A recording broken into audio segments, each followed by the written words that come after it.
हाँ, तो सभी को एक बार फिर से नमस्कार, सादर अभिवादन। जितने मेरे पुराने नए मित्र हैं, छोटे हैं, बड़े हैं, सबको नमस्कार। और मैं विजय को बहुत बहुत साधुवाद और धन्यवाद देता हूँ कि उसने हमको इस मंच पर आने का मौका दिया, अपने ब्लॉग में आने का मौका दिया। जियो सुधा, तुम दोबारा आ गई हो, बहुत अच्छी बात है। और सबसे बड़ी बात मैं विजय के लिए ये कहूँगा कि विजय ने जो है एक बहुत बड़ा काम ये किया है, हमको यहाँ तमाम सारे लोगों को बुलाकर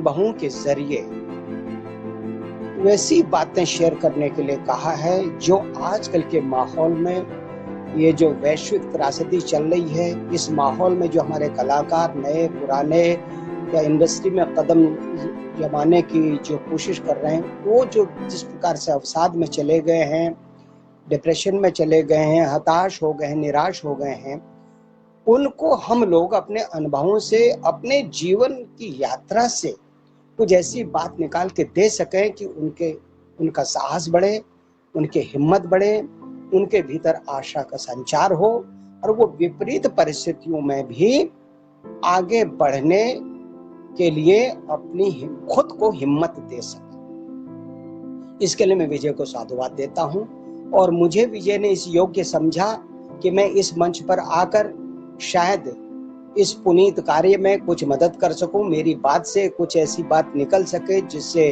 हमारे छोटे भाई या दूसरे लोग कुछ लाभान्वित हो सके। प्रवीण मलिक, बहुत बढ़िया बेटा, जीते रहिए। तो ये मेरे लिए बहुत ही मैं गौरव की बात मान रहा हूँ। भले विजय मुझसे छोटे हैं, लेकिन विजय ने ये काम बहुत बड़ा काम किया है। अच्छा, अब मैं आता हूँ दूसरी बात पर। तो इस मंच पर मैं और लोगों को भी सुनता आ रहा हूँ।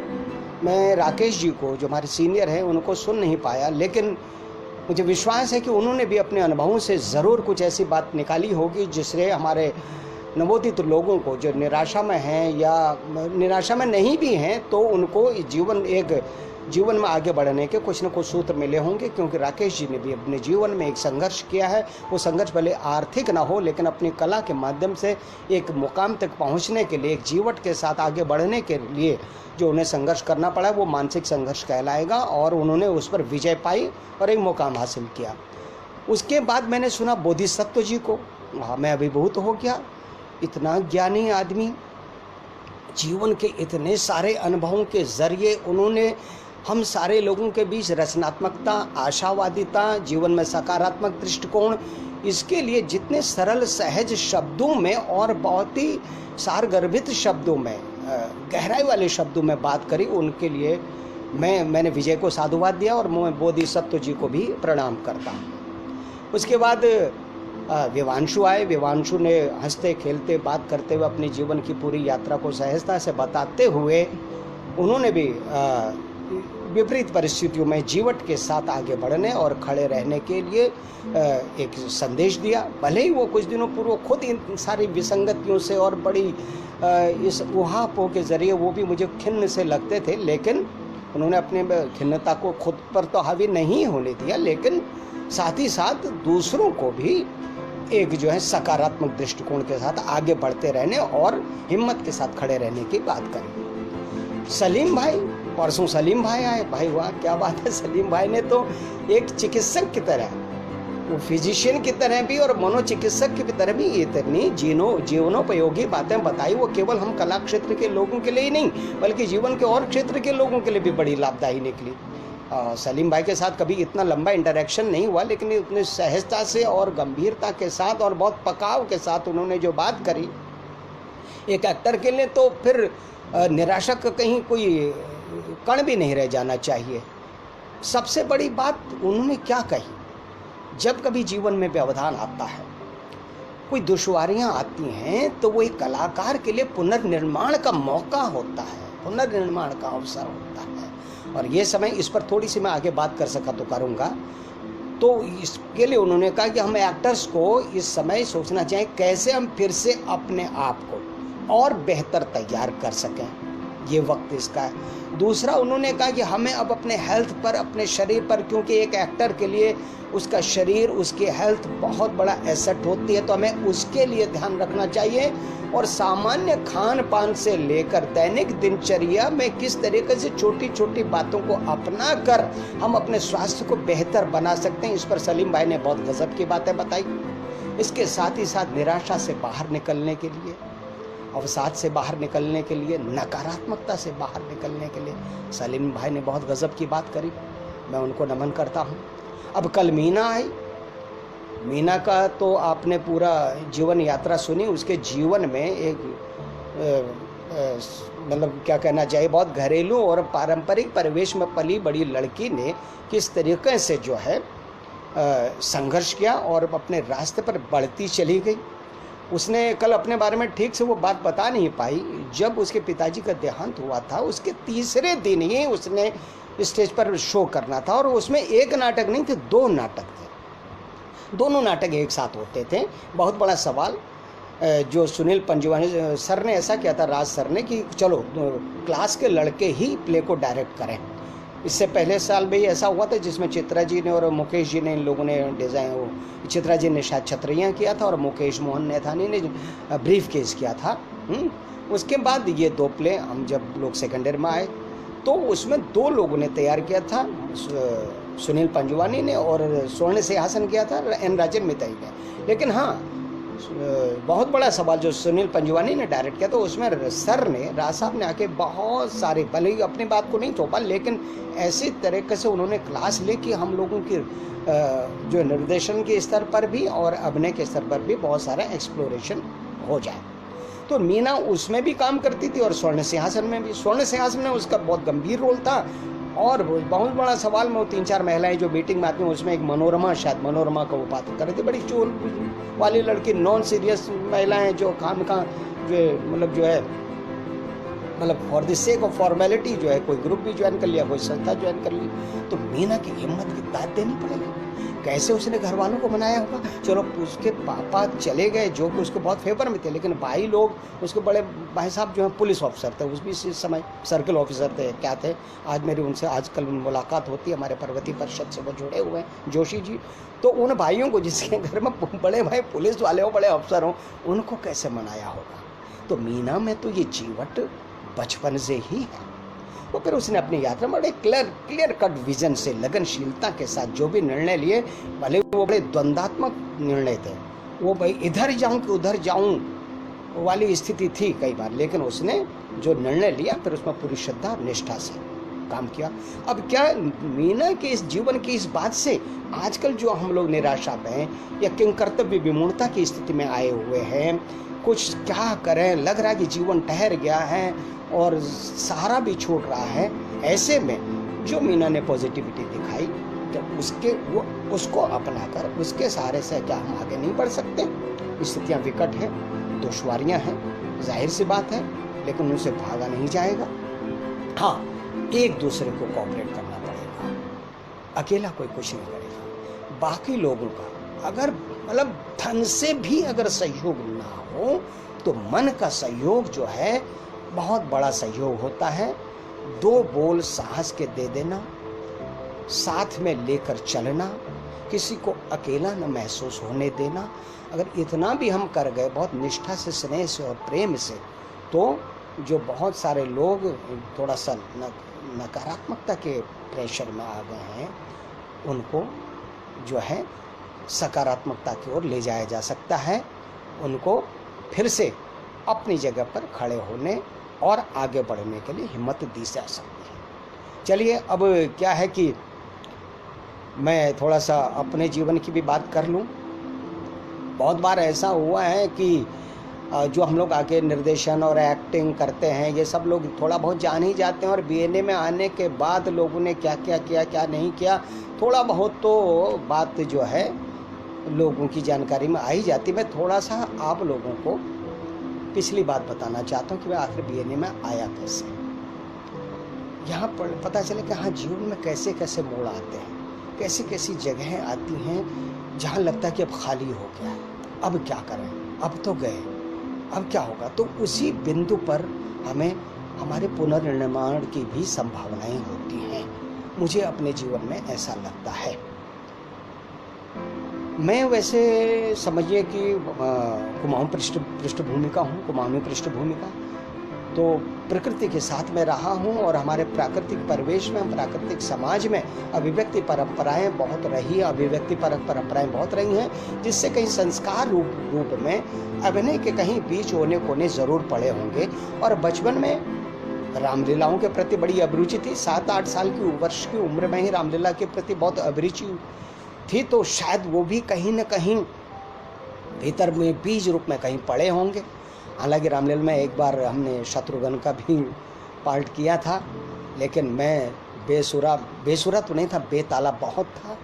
चलते रामलीला के बाद मेरे जो राम बने हुए थे दूसरे लोग और सीता जो बना था, उसने कहा तू ताल से भटक क्यों गया था, तूने कल गलत क्यों कर दिया था। मुझे पता ही नहीं क्या गलत होता है क्या सही होता है, मैं तो जोश में था, एक्टिंग के जोश में, भावना के जोश में। हाँ, लेकिन शत्रुघ्न का रोल करते हुए मुझे साक्षात्कार हुआ था कि हाँ भीतर कुछ है भाई, कुछ तरंग से पैदा हुई है। लेकिन बात आई गई होगी, फिर पढ़ाई वढ़ाई के संदर्भ में आगे जीवन चला। मैं भाषण जरूर देता था, स्कूल के या कॉलेज के छोटे मोटे नाटकों में, स्काउटिंग वगैरह में छोटे मोटे नाटकों में भाग लेता था और अच्छा भी काम करता था, प्रशंसा भी हो जाती थी। लेकिन तब ये नहीं जानते थे कि रंगमंच भी कुछ होता है या स्टेज मतलब जो है प्रैक्टिस कुछ होती है, नाटक की मंचन की विधा भी कुछ है, ऐसा कुछ नहीं पता था। फिर पढ़ाई आगे बढ़ गई, ग्रेजुएशन की ओर बढ़ गए, तक पहुंच गए। स्कूल में भाषणबाजी करते, छोटे मोटे नाटक करते हुए ग्रेजुएशन की ओर बढ़ गए। तो साइंस साइड से थे, तो यही था कि हाँ डॉक्टर बनना है। PMT अटेम्प्ट किया गया, नहीं निकले तो और बहुत अच्छी तैयारी भी नहीं थी। लेकिन इसी बीच में क्या हुआ कि मेरा 8वीं-9वीं क्लास से जो है योग की तरफ या अध्यात्म की तरफ ऐसे ही बड़ा अपरिपक्व सा रुझान होने लगा था। बाद में जब इंटर और BSc की ओर बढ़े तो हमें प्राकृतिक चिकित्सा जैसी चीज़ का पता चला, और योग और प्राकृतिक चिकित्सा जैसी चीज़ का पता चला, और तरह तरह की किताबें पढ़ी हमने। बल्कि हमने फिर प्राकृतिक चिकित्सा में कॉरेस्पॉन्डेंस कोर्स कर लिया, जिसमें विट्ठल दास मोदी जी की किताब प्राकृतिक चिकित्सा की, फादर नाइब की, एर्नोल्ड एरेट की, लुई कूने की, इस तरह के जो जर्मनी के, फ्रांस के जो विद्वान थे प्राकृतिक चिकित्सा के, उनकी किताबें हमारे सिलेबस में थी कॉरेस्पॉन्डेंस कोर्स में। और योग की उसका व्यवहारिक ज्ञान भी लिया जाकर दिल्ली में। लौट के आए तो घर वालों ने कहा, पिताजी किसान मिलिट्री से रिटायर्ड, बोले ये तेरी डॉक्टरी हमारे कुछ समझ में नहीं आ रही है, ये कैसी डॉक्टरी है। क्योंकि एक एलोपैथ डॉक्टर तो कुर्सी टेबल लगा के 1000 रुपये के खर्चे में भी अपना काम शुरू कर सकता है। एक नेचुरोपैथी का काम शुरू करने के लिए कम से कम 30, उस समय भी 30,000 का तो खर्चा था ही था, क्योंकि बहुत सारे इक्विपमेंट एपरेटस बनाने होते हैं, स्पेस चाहिए होता है। तो पिताजी ने कहा ये कि हमारे समझ में नहीं आ रहा है, ठीक है अब मैं क्या करूं भाई। और मैं एलोपैथी की तरफ जो है अब वो रुझान ही नहीं रहा, गैप भी हो गया। अब क्या हुआ कि भीतर का जो बचपन का जो वो था, एक तरह का साहित्यिक रुझान और रंगमंच के प्रति लगाव, हमारे 4-5 साथी हम लोग मिले, मवैया में हम लोग रहते थे दीदी के यहाँ। हम लोगों ने मिलकर एक संस्था बनाने की कोशिश करी साहित्य की, जिसमें लायक राम मानव जी आज बहुत बड़ा काम कर रहे हैं। चिल्ड्रन बाल साहित्य में उनका नाम है पूरे भारत में, कई पुरस्कार ले चुके हैं। और सच्चिदानंद कुशवाहा मेरे मित्र थे, मेरे BSc के बैचमेट हुआ करते थे। हम लोगों ने मिलकर ये किया। इसी बीच अब मुझे कुछ काम तो करना था, कुछ अर्निंग तो होनी थी। तो पता चला कि लखनऊ में योग एवं नेचुरोपैथी का मेडिकल कॉलेज बन गया है, जो कि केंद्रीय योग एवं प्राकृतिक चिकित्सा से जिसको वित्तीय सहायता मिल रही है, जिसके हेड थे डॉक्टर खुर्शीराम शर्मा दिलकश, इंडिया के बहुत टॉप मोस्ट नेचुरोपैथ। तो मैं उनसे मिलने गया कि शायद उस मेडिकल कॉलेज में मेरे लिए कोई जगह मिल जाए, क्योंकि मैं अपना कॉरेस्पॉन्डेंस कोर्स का सर्टिफिकेट वगैरह ले गया। तो उन्होंने कहा बेटा ऐसा है, हमारे यहाँ तो इसमें वर्ल्ड वाइड की भी जगह नहीं है। लेकिन मेरे उनके साथ हुए इंटरेक्शन के दौरान वो मुझसे प्रभावित हुए। उन्होंने कहा तुम्हारी बातों में तो बड़े साहित्यिक पुट लग रहा है। तब मैं शायद केवल 22 साल का था। ऐसा करो बेटा, 1948 से मैं एक मैगजीन चला रहा हूँ, प्राकृतिक जीवन, और इस कॉलेज के चक्कर में अब मैं उस मैगजीन को ध्यान नहीं दे रहा हूँ, और सन पता नहीं कब से बंद पड़ी है। तुम अगर उसको फिर से स्थापित कर सको, क्यों प्राकृतिक चिकित्सा का तुम्हें ज्ञान है, उस पत्रिका को तुम चला सको, तो जो है मैं वो पत्रिका तुम्हारे नाम करके ही मरूंगा। उससे पहले मैंने विट्ठलदास मोदी जी, डॉक्टर विट्ठलदास मोदी, जिनका कि गोरखपुर में बहुत बड़ा आरोग्य मंदिर है, उनकी पत्रिका में आरोग्य जीवन पढ़ता था, स्टेशन से ख़रीदता था। इनका था प्राकृतिक जीवन। तो भाई साहब, एक 22 साल का लड़का प्राकृतिक जीवन पत्रिका का संपादक हो गया। 3-4 अंक बहुत बढ़िया मैंने निकाले। तुम दिनों धर्म, साप्ताहिक हिंदुस्तान, पता नहीं क्या क्या मैगजीन, मैं उन सबको खोदता रहता, पलटता रहता था, कहाँ से क्या मिले। किताबें भी मेरे पास बहुत सारी थी, मैं अलग अलग लेख लिखता था, बाकी और लोगों के लेख आते थे, लेकिन एक संपादकीय लेख लिखने तो मेरा जिम्मा होता ही था। दिलकश साहब मुझे बहुत खुश हो गए, बोले बहुत अच्छा चल रहा बेटा, ठीक है। लेकिन दुर्भाग्य मेरा, 1983 के दिसंबर आते आते वो ऐसे बीमार हो गए कि उनका स्मृति लोप हो गया, और कुछ दिनों बाद उनकी डेथ हो गई। अब वो जो प्राकृतिक कॉलेज था वो भी धीरे धीरे वो अनियमितताओं के चलते, वो भी या किन्हीं और कारणों से, क्योंकि उनकी तरह से कोई गाइड करने वाला था नहीं, वो बंद हो गया। अब फिर से हमारे भीतर जो, अब क्या करें, तो लेकिन प्राकृतिक जीवन पत्रिका चलाते हुए वहाँ 3रे वर्ष के एक छात्र हैं, अब तो डॉक्टर हैं कहीं, राजीव रस्तोगी जी, वो थिएटर करते थे। मैंने कहा राजीव आप मुझे थिएटर से जोड़ो। उन्होंने कहा सर बिल्कुल। तो हम लोग थिएटर से रिलेटेड बात करते थे, खूब सारी बात करते थे, और मुझे लगा कि अब मैं थिएटर भी ज्वाइन करूँगा। लेकिन फिर ये सब होने के कारण, क्योंकि मेरी नौकरी छूट गई, प्राकृतिक जीवन पत्रिका को कोई देख रेख करने वाला नहीं था, मैं हट गया वहाँ से। तो इसी बीच हमारे मोहल्ले में नंदलाल भाटिया जी रहते थे, और राज बिसारिया साहब के स्टूडेंट रहा करते थे 69-70 में। उन्होंने मुझसे कहा ललित तुम्हारे भीतर ये जो, अच्छा हाँ हुआ क्या था, इन दिनों हम लोग रोज एक टॉपिक लेते थे और एक कविता लिखने का एक चैलेंज होता था। रोज शाम को जो है हर व्यक्ति उस टॉपिक पर अलग अलग कविता लिख के आता था, मैं उसको इनेक्ट करते हुए सुनाता था। तो नंदलाल जी भी कहते थे यार तुम्हारे भीतर तो एक्टिंग का ही है, तुम छोड़ो, क्यों नहीं तुम कोई थिएटर ज्वाइन करते हो, ट्रेनिंग ज्वाइन करते हो, ऐसा कुछ करते हो, कोई संस्था ज्वाइन करते हो। मुझे, मैंने कहा मुझे बताइए। उन्होंने कहा राज बिसारिया सर है, उनकी संस्था है, वो तो योग वोग भी सिखाते हैं। तो मेरा माथा ठनका, मैंने कहा अरे योग, अभिनय के साथ योग, ये कैसी बात है, क्योंकि योग में बचपने वाला शौक तो था ही था, योग और अध्यात्म के प्रति अपरिपक्व लगाव तो था ही था। मैंने कहा चलिए मिलाइए उनसे। बोले चले यूनिवर्सिटी चलते हैं। तो ये फरवरी या मार्च का महीना रहा होगा सन 1984 का। हम पीजी सेक्शन की ओर बढ़ रहे थे, नंदलाल जी आगे आगे और मैं पीछे पीछे। उन्होंने पता किया राज साहब क्लास ले रहे थे, पोस्ट ग्रेजुएशन फर्स्ट पार्ट 1 या पार्ट 2। तो क्लास हम ले रहे थे, तो उन्होंने कहा कहाँ, ये पता चल गया था। और हम उस गैलरी में, ऊपर वाली मंजिल थे, गैलरी जो लास्ट में खुलती है जहाँ से फिर बाहर नीचे की मंजिल दिखा, हम वहाँ खड़े हो गए। इस बीच मैंने क्या देखा कि 3-4 लड़के दरवाजा खोल के उन्होंने झाँका और उल्टे पैर भागे, अरे बिसारिया, ये कहते हुए भागे। वो मेरी रूह कांपने लगी। मैंने कहा सर का ऐसा टेरर है क्या, इस तरह से भागे हैं लड़के, लेट, मतलब वो कुछ लेट हुआ तो भागे।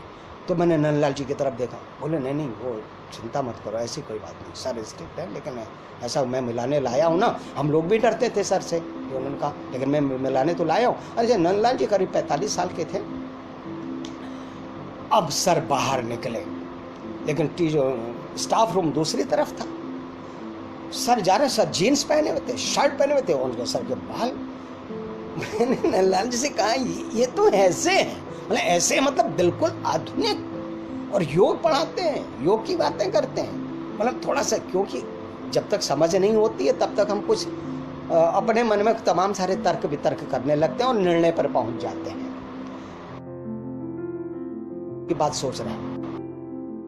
वो भी घबरा रहे थे नंदलाल जी, 45 वर्ष के वो, और सर की उम्र भी उसमें ज्यादा क्या रही, 84 वर्ष में 10 नवंबर 1935 को सर का जन्म हुआ था, तो 50 साल तो सर के भी नहीं, मतलब उम्र नहीं हुई थी लगभग। और किस स्टाफ रूम की ओर मुड़ते हुए जो है हम लोगों ने आगे से घेर लिया। उन्होंने कहा सर नमस्ते। नंदलाल जी ने, मैं आपके यहाँ पढ़ा हुआ हूँ 69, 80, 70 में। सर ने अच्छा। उन्होंने कहा सर ये ललित हैं, ये नाटक करना चाहते हैं। सर ने 1 मिनट के लिए तीक्ष्ण दृष्टि से मुझे देखा, पूछा क्या करते हो। मैंने जो है प्राकृतिक, अच्छा मैं सहजता से अपनी तारीफ कर ले चाहता था तब, अभी भी शायद कर ले चाहता हूँ, आपको लग रहा होगा मैं सहजता से अपनी तारीफ कर ले जा रहा हूँ। तो जो है मैंने कहा सर प्राकृतिक जीवन पत्रिका है, उसमें ऐसा है, मैंने प्राकृतिक जीवन प्राकृतिक चिकित्सा में कॉरेस्पॉन्डेंस कोर्स कर रखा है।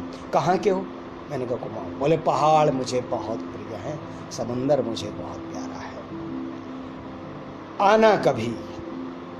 यार सर ने ये जो एक बिल्कुल जो है आना कभी मतलब फिर आना, ये कहते हुए गूढ़ वात्सल्य के साथ कहा था।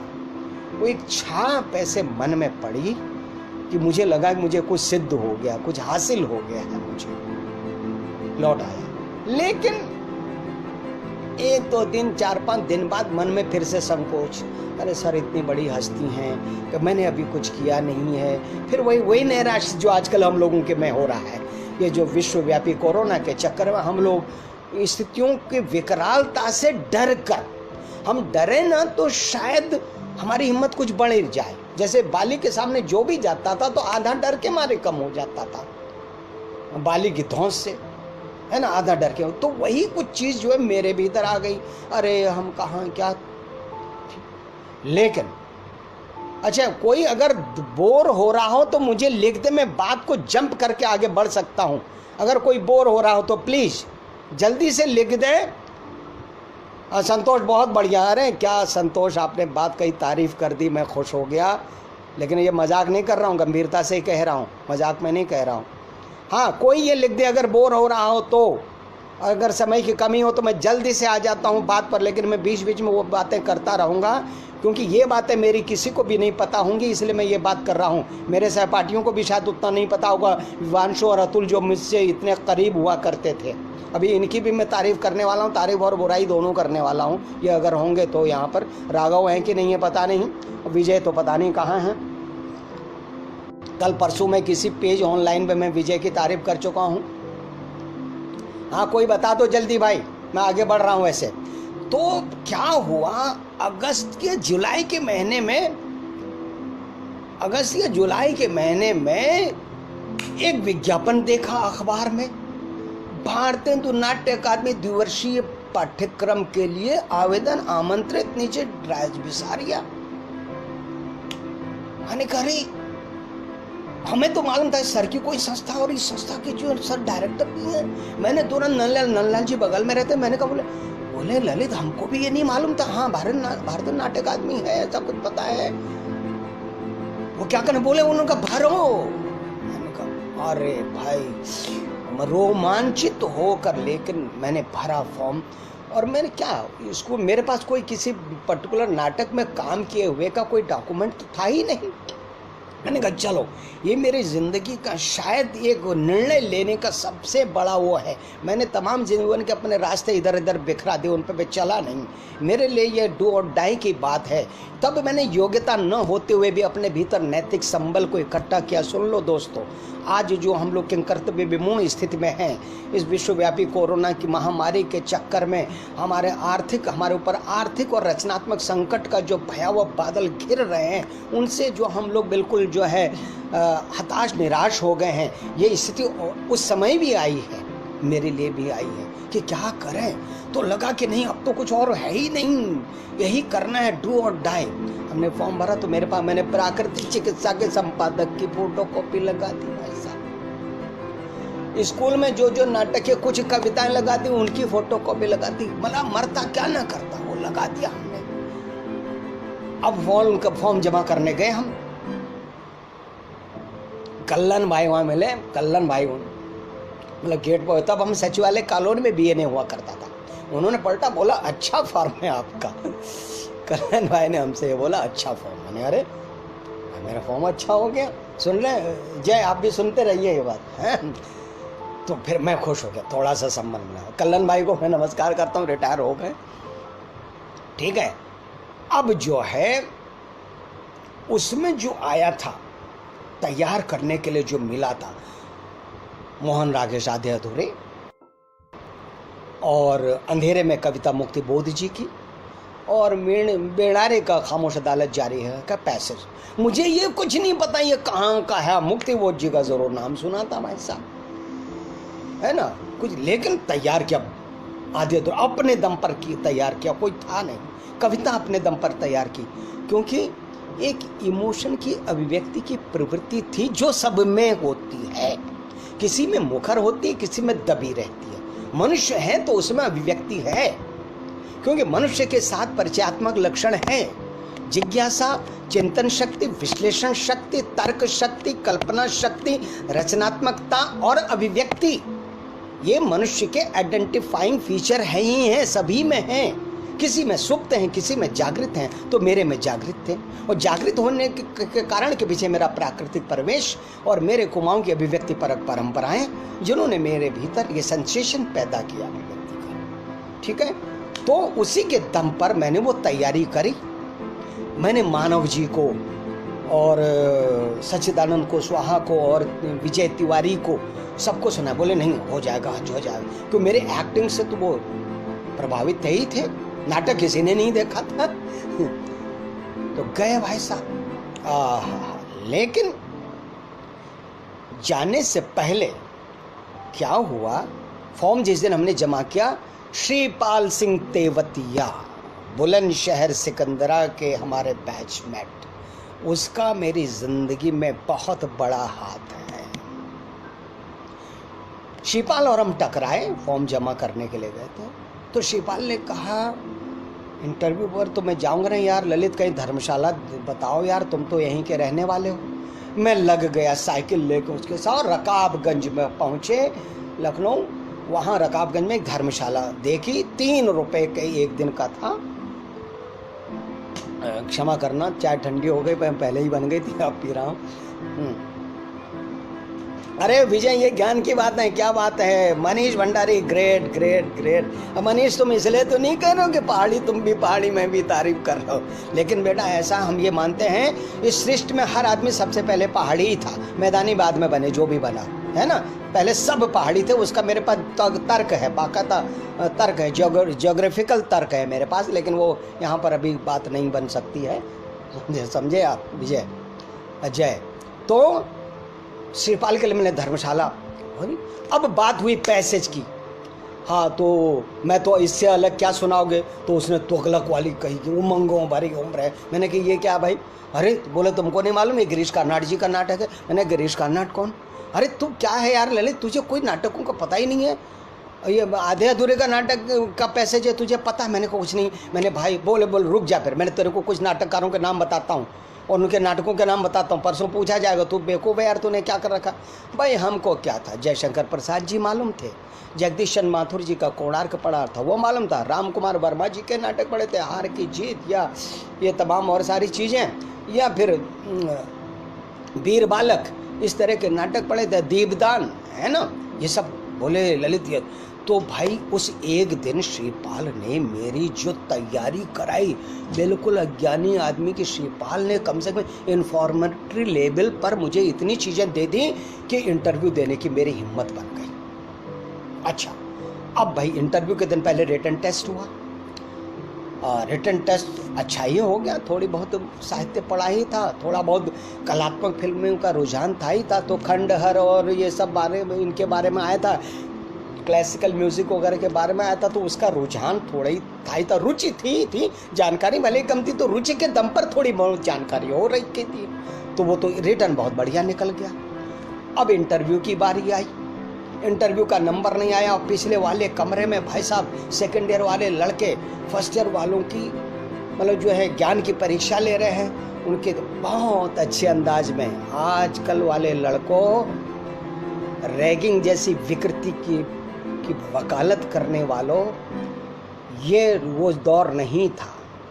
तब जितने खुलेपन से हिम्मत बनाते हुए वो हमारी झिझक मिटाते थे, अगर वो दुनिया में फिर से बात आ जाए, ज़्यादा पुरानी बात नहीं है, 34-35 साल पुरानी बात है, वो दोबारा आ जाए तो बहुत बढ़िया बात हो जाए। खैर वो एक अलग बात है, रैगिंग पर फिर कभी 4 घंटे बोलूँगा, ठीक है। तो शिवपाल ने मुझे बड़ी तैयारी कराई। और पीछे जो है हमारे विजय शुक्ला इतने मुखर, वो गाना भी सुनाई दे रहे हैं। उनको चाबी का छल्ला दिया गया, राजीव जैन ने चाबी का छल्ला उछाल के दिया उनको, इम्प्रोवाइज करो। और विजय पता नहीं क्या इम्प्रोवाइज मेरे कान में पहली बार पड़ा। मैंने कहा ये क्या होता भाई। तो तमाम सारा हुआ और मेरा नंबर आ गया उधर मैं केवल राज सर को पहचानता था और लाइन से बैठे थे वो, जो मैं बाद में जाना, M.K. रैना साहब, मनोहर सिंह जी सर, और रविशंकर केमू जी और KN कक्कड़ साहब, भाटिया सब बाहर डिसिप्लिनरी वो सब देख रहे थे, फॉर्म जमा कर रहे थे, तमाम सारी चीज़ें चेक कर रहे थे, वो बाहर थे, उनके जिम्मे अनुशासन था पूरा। सर ने मुझे घूरा, अच्छा तो आप वहाँ आए थे यूनिवर्सिटी में? मैंने कहा सर सुनाइए। तो मैंने आपको मोहन आधे अधूरे का सुनाया और मुक्तिबोध की कविता सुनाई। इसी बीच कक्कड़ साहब ने कहा बेटा ये बताओ तुमको ये स और श का कुछ पता नहीं रहता क्या तुम्हें पता नहीं कितना गलत सलत तुम बोल जाते हो? हमारे बात समझ में ना आवे, स और श की क्या मतलब, कोई संज्ञान ही नहीं। जैसे हम जानते थे तालव्य श, मूर्धन्य श, दंत श, लेकिन पहाड़ का हमारा या बंगाल का एक वो है ट्रेडिशनल हेरिडिटरी जो लक्षण है कि स है कि श है, इस पर ध्यान नहीं दिया जाता। और बंगाल में तो स को भी श ही बोला जाता है, लेकिन हमारे कुमाऊं में कब स को श बोल दिया जाएगा और कब श को स बोल दिया जाएगा, इसका कोई सुनिश्चितीकरण नहीं है। इसीलिए भी भरत मुनि के नाट्य शास्त्र में एक श्लोक आता है, उसमें लिखा कि खश जाति का अभिनेता अभिनय कर रहा हो तो भैया उसको अपनी बोली में बोलने देना चाहिए, उसको व्याकरणीय सुधार करने की कोशिश नहीं करनी चाहिए, क्योंकि कोई फल मिलेगा नहीं। लेकिन अब भरत मुनि का ज़माना तो है नहीं, हमें तो सुधरना ही था। खैर, अब इसी बीच मैंने चालाकी से कह दिया कि मैं कविता भी करता हूँ, और उस कविता का मेरे सिलेक्शन में मैं मानता हूँ कि बहुत बड़ा हाथ रहा होगा। मैंने थोड़ी देर पहले कहा था ना, मैं चालाकी से अपनी तारीफ कर ले जाता हूँ, सहज सरल तरीके से, निष्कपट तरीके से, ऐसा मैं मानता हूँ। देखिए ये भी एक तारीफ ही हो गई है। चलिए, तो वो कविता सुनाई गई। अब जो है M.K. रैना साहब ने कहा बेटा तुम पहाड़ के हो, कुछ सुनाओ। अब मैं घोर बेताला आदमी, संगीत मुझे बहुत अच्छा लगता है, संगीत सुन के मैं पागल हो जाता हूँ। सुर मेरा ठीक है, ताल से मेरी दुश्मनी है ना। तो मैंने छाना बिलोरी जन दिया बौजू लागला बिलोरी का घामा, वो कच्चा पक्का भी सुनाता हूँ। मीना सुन रही होगी तो इसको करेक्शन करने के चक्कर में न पड़ना, मान लेना कि दद्दा जो गलत ही गाते हैं। ठीक है मीना, अगर सुन रही है तो। चन्ना बिलोरी जन दिया बौजू लगला बिलोरी का घाम, लगला बिलोरी का घाम, हाथे की दातुली हाथे मेरोली। अब यहीं पर मेज बजा रहे थे हमारे M.K. रैना साहब, उनका हाथ रुक गया, बोले बेटा ताल में गाओ बस। मैंने कहा सर नहीं गा पाऊंगा। उन्होंने कहा ठीक है। तो इस तरीके से बहुत सारी बातें हुई, बहुत सारी चीजें मुझे याद नहीं है। और इस बीच सर ने कुछ नहीं पूछा, कोई सवाल नहीं किया सर ने। वो मुझे लगातार शायद ऑब्जर्व करते रहे। और एक सेंटेंस शुरू में कहा था, अच्छा आप यूनिवर्सिटी में आए थे। उसके बाद हम निकले बाहर। M.K. रैना साहब ने कहा कि जाओ छोटू परसों आना। हाँ परसों आना, तो परसों रिजल्ट आने वाला था। ठीक है, हमने कहा बाहर अब शिवपाल के साथ निकले हम। शिवपाल ने कहा चलो फिर यार कहीं खाना वाना खा लेते हैं, फिर धर्मशाला चलते हैं, तो हमारा साइकिल है ही है, तुम फिर चले जाना। मैं दीदी क्या रहता था मवैया में, साइकिल से चला गया। अब तीसरे दिन रिजल्ट, अच्छा मैं अभी बताता हूँ मेरा उस दिन क्या हुआ। इंटरव्यू देने कम से कम 150-200 लोग, विवांशु और अतुल तुमको याद हो तो यार बताना यार कितने लोग आए हुए थे। तुमको याद होगा, मेरे ख्याल से 150-200 लोग थे, है ना। और बाहर कोई भोजपुरी गाना और पता नहीं क्या क्या बातें कर रहे थे। मेरी कभी छोड़ रही थी यार। मैंने कहा मेरा कहाँ सिलेक्शन होने वाला है। अभी विजय शुक्ला जैसे लोग अंदर इम्प्रोवाइजेशन में पता नहीं क्या क्या कर दिया, और बड़ी भीड़ थी, क्या क्या कर रहे हैं, मैं कहाँ टिकता हूँ। मैं किस दुनिया में आ गया हूँ, मैं मन की इच्छा लेके आ गया हूँ बस। देख लो दोस्तों, फिर मेरे भीतर डगमगाहट आई, हताशा निराशा फिर डगमगाने लगी, केवल मानसिक स्तर पर, अभी कुछ और आगे है नहीं। हम कभी कभी भविष्य के संकट की कल्पना करके भी अपने सिर पर बादलों को बिठा लेते हैं, काले भयावह बादलों को बिठा लेते हैं, कभी कभी ऐसा भी हो जाता है। तो मेरे साथ वो हुआ। मैं सारी अतीत की बातों को वर्तमान से जोड़ते हुए आपसे बात कर रहा हूँ। वर्तमान मनोदशाएं जो हम लोगों की हैं वो जीवन में बिना कोरोना के भी आती हैं, बिना कोरोना की भी आती हैं वो बातें। तो उस समय जो हमारी अंतरात्मा कहती है, खुद को बटोरने के लिए जो खुद स्वयं प्रयास करना पड़ता है वो अब भी करना पड़ेगा, ठीक है।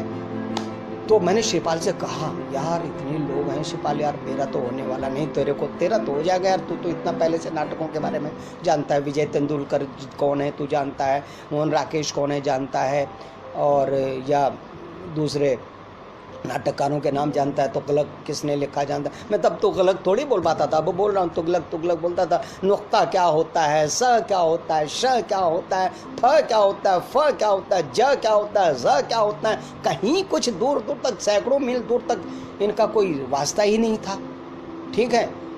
और बिना इसके चला आया था, यहाँ इन बातों पर भी बात हो रही थी। तो उन्हें चल यार ठीक है देखते हैं, चलो परसों देखते हैं। तो अगले दिन फिर मैं शिवपाल के पास आ गया। अब 30 ऐसे ही मन में, घर में मन ही नहीं लग रहा था। अब हम लोगों की बात बीच क्या होगी, मैंने कहा शिवपाल देखो यार मेरा तो होगा नहीं, तेरा होगा दोस्त, तो यार तू मुझे थिएटर से जोड़े रखना यार। देखिए मेरे आंखों में आंसू आ रहे हैं इसमें, क्योंकि जीवन में कुछ बचा नहीं था। उसने कहा यार ठीक है मैं तुम्हें करूँगा, मैं लखनऊ में रहूँगा और तुमको बताता रहूँगा थिएटर में। फिर क्या हुआ, अगले दिन हम जो है रिजल्ट के लिए आए, बड़ी भीड़ लगी थी सचिवालय कॉलोनी में, मोड़ था वो, मैं वहीं टिक गया। मैंने कहा शिवपाल यार तुम चले जाओ यार, मैं इसलिए नहीं जा रहा था कि यार लोग कहेंगे ये लड़का कुछ जानता वानता नहीं, और आज रिजल्ट देखने भी चला आया, तो यार तुम देख के चले आओ। हाँ मीना बिल्कुल सही कह रही हो, मैं तो दरअसल इमोशनल हो गया हूँ, मैं नहीं समझ पा रहा था कि, सोच रहा था ऐसा इमोशनल हो जाऊँगा, मैं इमोशनल हो गया। लेकिन जीवन के सूत्र निकल रहे हैं दोस्तों, मैं इसलिए ये बातें कर रहा हूँ, जीवन के सूत्र निकल रहे हैं। बाकी किसने कितने नाटक कर लिए, किसने कितना लिख लिया, कितनी एक्टिंग कर ली, कितना, वो अलग चीज़ है ही है उसका, लेकिन उसके पीछे जीवन का जो मर्म है उस पर ज़रा बात कर लेते हैं। मैं उसके बाद की बात नहीं करूँगा। तो शिवपाल गया, थोड़ी देर में शिवपाल आया। अब देखिए जितनी देर शिवपाल वहां रहा होगा, मेरे में क्या बीत रही होगी। नुक्कड़ पे खड़े हुए, भगवान शिवपाल का हो जाए तो मैं अब नाटक में जुड़े रहने की या नाटक की विधा में आगे जानकारी की या अगले साल फॉर्म भरने की संभावना मेरे भीतर बन जाएगी। शिवपाल आया, लेकिन फिर भी देखो मन में कहीं ना कहीं होता है शायद हो जाए, शायद हो जाए। मरते वक्त भी आदमी के भीतर जिंदा रहने की आशा होती है, शायद बच जाऊं। तो वैसा मेरे भीतर चल रहा था। अब शिवपाल उधर से आया मुंह लटकाते हुए, बोला यार ललित दोनों का नहीं हुआ। अजीब सा लगा कि मेरी सारी आशाएं खत्म, मतलब शिवपाल का भी नहीं हुआ तो ये तो चला जाएगा वापस बुलंदशहर, और इधर मेरा कोई दोस्त ही नहीं बना, क्या होगा। चलो चलते हैं बोला। फिर थोड़ी देर में बोलता है एक बात बताऊं, मेरा हो गया है तेरा नहीं हुआ। शिवपाल ने ऐसा कहा। एक झटका तो लगा, एक झटका लगा जरूर, क्योंकि मेरे जीवन के मैंने अपने रास्ते बाकी सारा खुद ही बंद कर दिए थे, अब ये भी बंद होने वाला था। लेकिन उसका हो गया डूबते को तिनके का सहारा, यहाँ ये बात पता चली।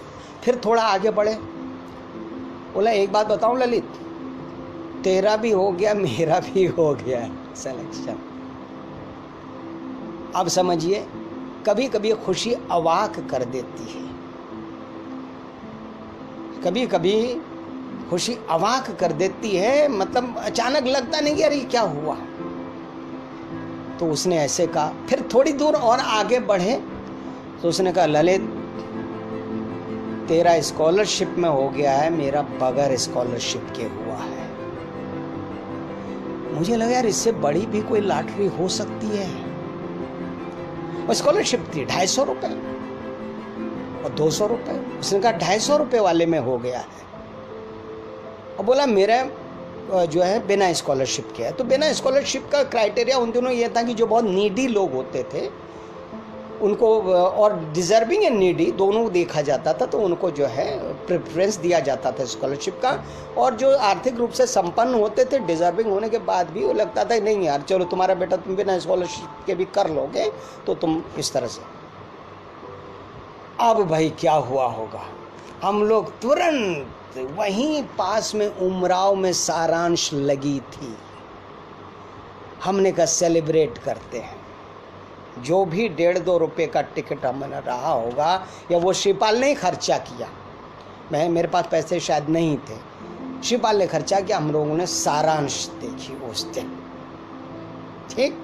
अच्छा एक बात और मैं बता दूं आपको, मैं जब फॉर्म के साथ बीएनए का प्रोस्पेक्टस आया था तो प्रोस्पेक्टस देख के ही अभिभूत हो गया था कि उसमें अभिनय विषय में और लिटरेचर के विषय में तमाम सारी ऐसी चीज़ें थीं जो मेरी भीतरी अभिरुचि की थीं।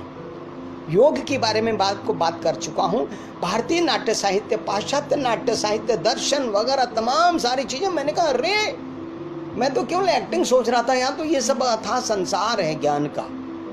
तो मैं तो तभी अभिभूत हो गया था। अब जो है बाकी मेरे साथी जानते हैं, अतुल है, विभांशु है, मीना है, राघव हैं, सुनील हैं, विजय हैं, श्रीपाल हैं, इन सब ने मुझे, या मृगांक हैं जो अब है नहीं धरती पर हम लोगों के साथ में, इतना स्नेह दिया है, इतना स्नेह दिया है, सम्मान दिया है। विजय तो बैचमेट होते हुए कभी कभी मौज में आते थे तो मुझसे आप कहते थे। मतलब विजय का ये है कि वो पता क्यों, ये लोग मुझे बहुत बड़ा साहित्यकार मानते थे। जितना मैं था नहीं, पता नहीं लगता था। कभी कभी मेरी कुछ चीज़ें ऐसी हैं जितना मैं हूँ नहीं उतना लग जाता हूँ। तो ऐसा ही था साहित्य के मामले में, क्योंकि साहित्य के प्रति अभिरुचि थी तो ये लोग समझते थे ये बड़ा ज्ञानी भी है। हाँ, विवांशु जल्दी शायद ये बात इसलिए नहीं स्वीकार करता था, क्यों, विवांशु खुद बहुत बड़ा साहित्यकार था। उसने उस उम्र में हमसे 3-4-5 साल तो छोटा ही होगा, पता नहीं कितना पढ़ डाला था, इलाहाबाद में क्या क्या कर डाला था, कविताएं लिख डाली थी, क्या क्या कर डाला था। और मैं उससे बड़ा अभिभूत रहता था, उसकी बातें ऐसी थी। लेकिन फिर भी वो बड़ा भाई मुझे शायद तभी भी मानता था, आज भी मानता है। विवांशु है कहीं, हाँ हामी तो भर दो भाई, विवांशु हामी भर दो ना कि मैं तुम्हारा बड़ा भाई हूँ यार, तुम वैसे लोग कहेंगे झूठ बोल रहा है। हाँ वो भी बताएंगे। अच्छा तो ऐसा है, फिर जो है हम मगन हो गए बीएनए में। और ये सब लोग मुझे जो है खूब मजाक भी करते थे और मुझे बड़ा संबल भी देते थे साहित्यकार के रूप में। इवन राकेश श्रीवास्तव जी हमारे सीनियर थे, हमें जो है मेकअप वगैरह पढ़ाने आए थे तो वो भी बड़ी चुटकी लेते थे। एक बार क्या हुआ कि सर ने, राज साहब ने हम लोगों की क्रिएटिविटी को थोड़ा सा दूसरे डायमेंशन को चेक करने के लिए कहा था, तुम लोग ज़रा रोमांस पे कोई कविता लिख के लाओ।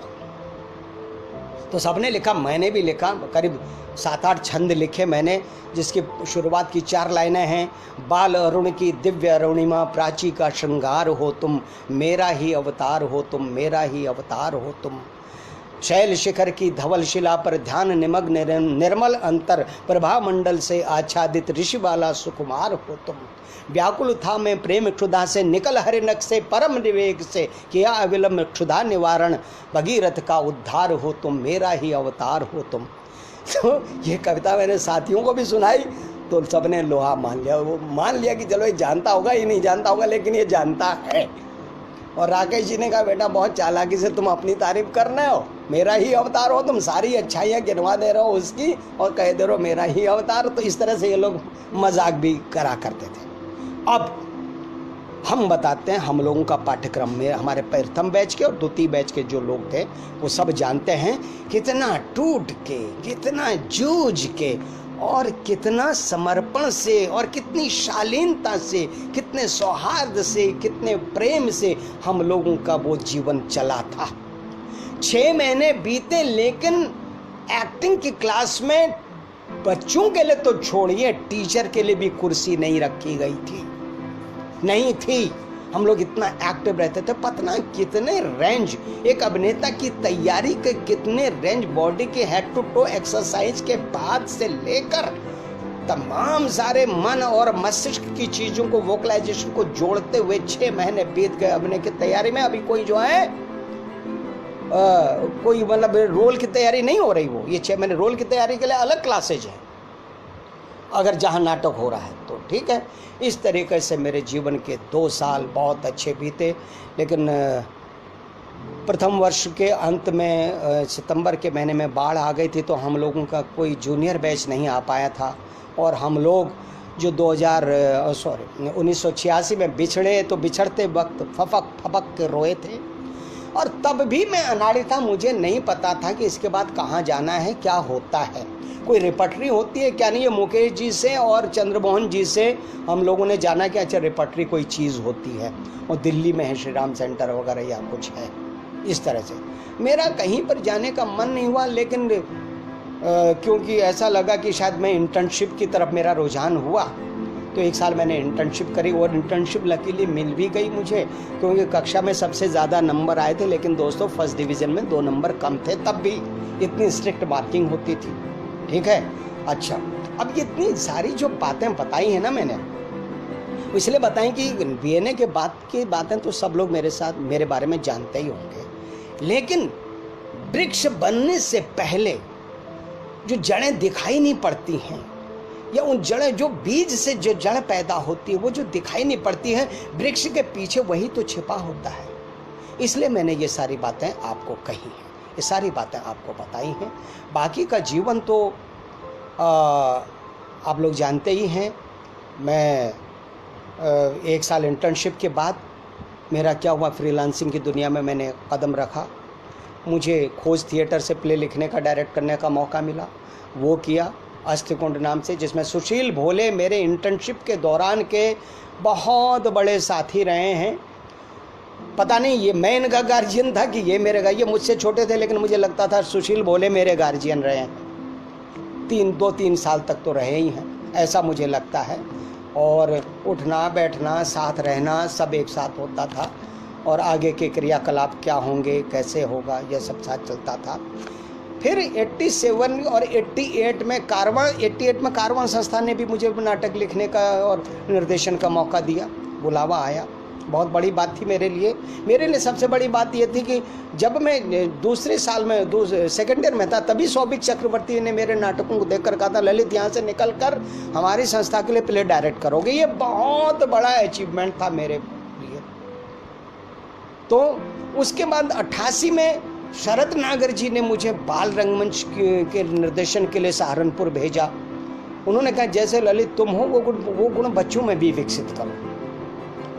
मैंने कहा अच्छा। तो ये अवसर कुछ मेरे पास आते रहे थे, लेकिन वो वक्ती तौर के थे, आगे क्या होने वाला कुछ पता नहीं। लेकिन यहीं पर फिर विजय शुक्ला, अतुल, राघव, विवांशु, इन लोगों ने कहा कि भाई श्रीराम रिपर्टरी में ट्राई करो, तुम अब आगे क्या सोचा है तुमने, अभी कुछ नहीं तो श्रीराम रिपर्टरी में ट्राई करो। तो इनके कहने पर मैंने, तो उस समय मैं सहारनपुर में चिल्ड्रन थिएटर वर्कशॉप डायरेक्ट कर रहा था, जून के महीने में मैं इंटरव्यू देने आया था और सिलेक्शन मेरा हो गया। तो 1 साल में श्रीराम सेंटर रिपर्टरी में रहा, फिर वापस मैं बीएनए की रिपर्टरी में गया, और रिपर्टरी में मैं 3-4 साल, आप लोग सभी जानते बीएनए रिपर्टरी को किस परिश्रम से सर ने उसको इस्टेब्लिश किया, और किस तरीके से सरकार की बहुत नीतियाँ सुनिश्चित न होने के कारण किस तरीके से रिपर्टरी को बीच बीच में बंद होना पड़ा। तो 5 साल की रिपर्टरी में कम से कम 2.5 साल से ज़्यादा तो हमारे को बेरोजगारी करनी पड़ी। तो अंततः 1995 में मैंने रिपर्टरी छोड़ दी और मैं बिल्कुल फ्रीलांसिंग की दुनिया में आ गया। लेकिन इस बीच जो बीच में रिपर्टरी जो बीच में ब्रेक होती थी तो मेरा काम जारी रखता था। नाटक में उतना काम नहीं मिलता था, तो मुझे डॉक्यूमेंट्रीज लिखने के लिए, जैसे पर्यावरण पर डॉक्यूमेंट्री है, सुशील भोले ने ही लिंक बनाया उसका, या और दूसरे विषयों पर जो है, पॉटरी उद्योग पर है, क्राफ्ट पर डॉक्यूमेंट्री लिखने का काम मिला। मैंने कहा जो भी हो क्रिएटिव हो। इसी बीच शैक्षिक दूरदर्शन में भी अभिनय का और स्क्रिप्ट लिखने का काम मिलता रहा। तो मेरी रोजी रोटी है जो सूक्ष्मतम आवश्यकताएं होती थी वो पूरी होती रहती, तो बाहर मेरा ध्यान ही नहीं जाता था। ये बहुत अच्छी बात नहीं है, लेकिन मेरे लापरवाह स्वभाव के कारण मुझे कल बेहतर जिंदगी चाहिए होगी और बेहतर संसाधन चाहिए होंगे, इस तरफ ध्यान ही नहीं जाता था। खैर जो भी हो, तो आज करते करते मित्रों 20 तक आते आते आप लोगों के स्नेह से, ईश्वर के आशीर्वाद से और गुरुदेव राज बिसारिया जी के शाश्वत स्नेह, वात्सल्य और गुरु सूत्रों के दम पर मैं करीब 76 नाटक लिख चुका हूँ। 82 नाटकों के 500 से ज़्यादा मंचनों में अभिनय कर चुका हूँ। 113 नाटक डायरेक्ट कर चुका हूँ और कुल मिलाकर 70-75 बच्चों के और बड़ों के मैच्योर लोगों की प्रोडक्शन ओरिएंटेड वर्कशॉप डायरेक्ट कर चुका हूँ। इसमें कुछ खास काम मैंने बच्चों के क्षेत्र में ये किया, अनाथ बच्चों के साथ काम किया, कूड़ा बीनने वाले बच्चों के साथ काम किया, उनके जीवन की बेहतरी, उनको मुख्य धारा में लाने के लिए, उनको मानवीय संवेदना और स्पर्श दिलाने के लिए समाज की ओर से रेलवे स्टेशन में नारकीय जीवन से संघर्ष करते हुए बच्चों के साथ काम किया। चिल्ड्रन होम में जहां कमरे में घुसते ही जो है पलटी आने का मतलब जो मूड होता था, उन बच्चों के साथ काम किया। और मेरे जीवन के रंग मंच की जो है जस्टिफिकेशन को इस रास्ते पर ले जाने में हाथ है एहसास संस्था का, शची जी का, एहसास संस्था के लोगों का, जिन्होंने मुझे एहसास दिलाया Lalit ji what for acting, what for creation, इसकी जो ह्यूमन सोशल सिग्निफिकेंस क्या है। तो मैं उनके साथ जुड़ा और आज तक जुड़ा हूँ। उस बीच मैंने देखा कि रेलवे स्टेशन में जो बच्चे जान हथेली पर लेकर एक रोटी का संघर्ष कर रहे हैं, उनका जीवन जो है युद्ध में लड़ने वाले सिपाही से कम खतरे में नहीं है। तो उनके ऊपर मैंने नाटक किया था सन 2003 में, एक अनोखा बचपन। उसकी मतलब उसमें देखने वालों के आंसू आ गए थे और वो नाटक हमने 3 महीने में तैयार किया। किस किस दौर से गुजरे, जब मैं कभी चिल्ड्रन थिएटर में बात करूंगा तो वो मैं बात करूंगा। तो उसका एक गाना जो आखिरी में मैंने कंपोज किया था,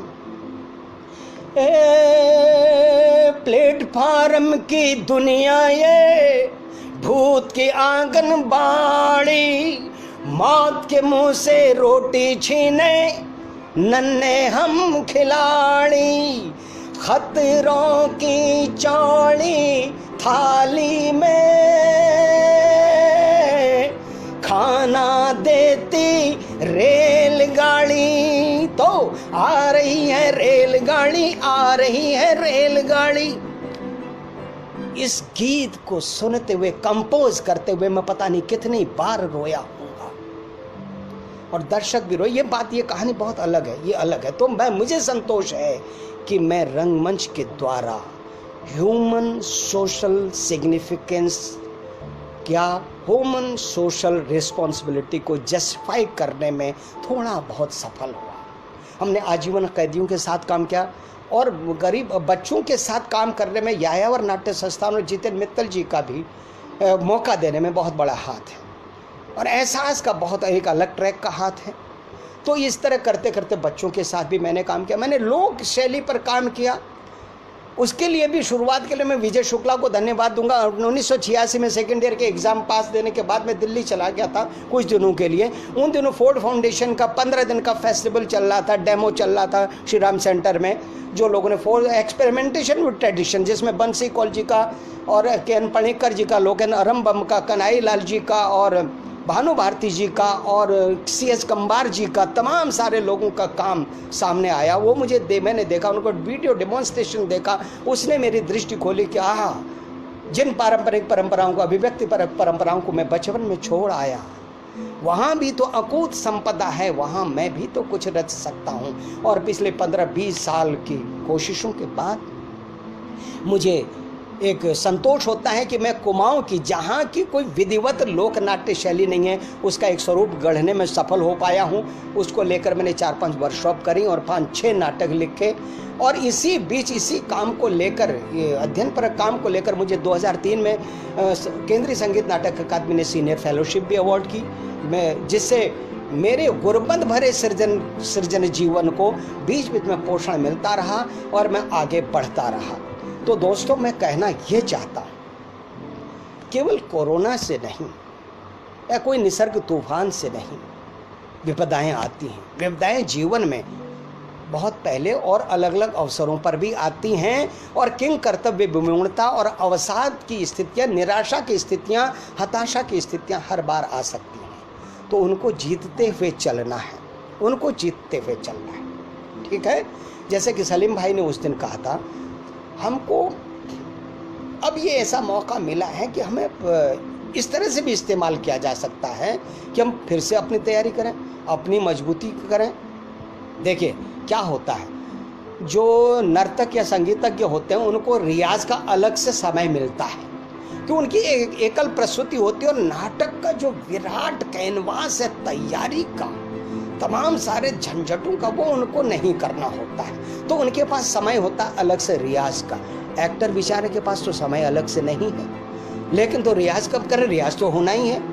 कभी कभी हम गलती कर बैठते हैं, रोल की तैयारी ही रियाज है, नहीं, परफॉर्मेंस की तैयारी रियाज नहीं। तो हमारा रियाज होगा कहाँ, हमारा रियाज जिंदगी में होगा, रोजमर्रा के पल पल हमारा रियाज होगा, है ना। और रियाज किस विषय पर करना हम सब लोग जानते हैं, हमको वोकलाइजेशन पर रियाज करना है, अपनी बॉडी पर रियाज करना है। इसके साथ साथ अनुभूति का और चिंतन का एक बहुत बड़ा जो सूक्ष्म जगत है उस पर रियाज करना है। किस चीज़ का रियाज करना है, संवेदनशीलता का रियाज करना है, कल्पनाशीलता का रियाज करना है, अनुभूति परकता का रियाज करना है, चिंतनशीलता का रियाज करना है ना, ऑब्जर्वेशन पावर बढ़ाने का रियाज करना। तो ये कहाँ करना है, ये जीवन में करना, इसके लिए अलग से मौका नहीं मिलेगा। तो इस समय हम ऐसा कर सकते हैं, और विश्व प्रसिद्ध साहित्य, अच्छा रचनात्मक साहित्य पढ़कर, सकारात्मक साहित्य पढ़कर भी हम अपने भीतर अपने निर्माण को और मजबूती, अपनी योग्यताओं, अपने कैलिबर को और मजबूती देने का काम कर सकते हैं। अच्छा, अब मैं सोचता हूँ कि मैंने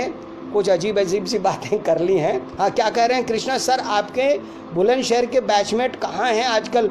अरे यार, मैं आज फ़ोन कर रहा था, शिवपाल का फ़ोन उठा नहीं, मैं देखता हूँ, मैं देखता हूँ। हाँ मीना, हाँ बहुत सही कह रही हो बेटा, तुम आनंद विभोर हो गई तो ठीक है, तुम भी संवेदनशील हो, बहुत बढ़िया बात है। मनीष भंडारी, दादा आप शब्दों का चयन बहुत सूझबूझ ईमानदारी से करते हैं।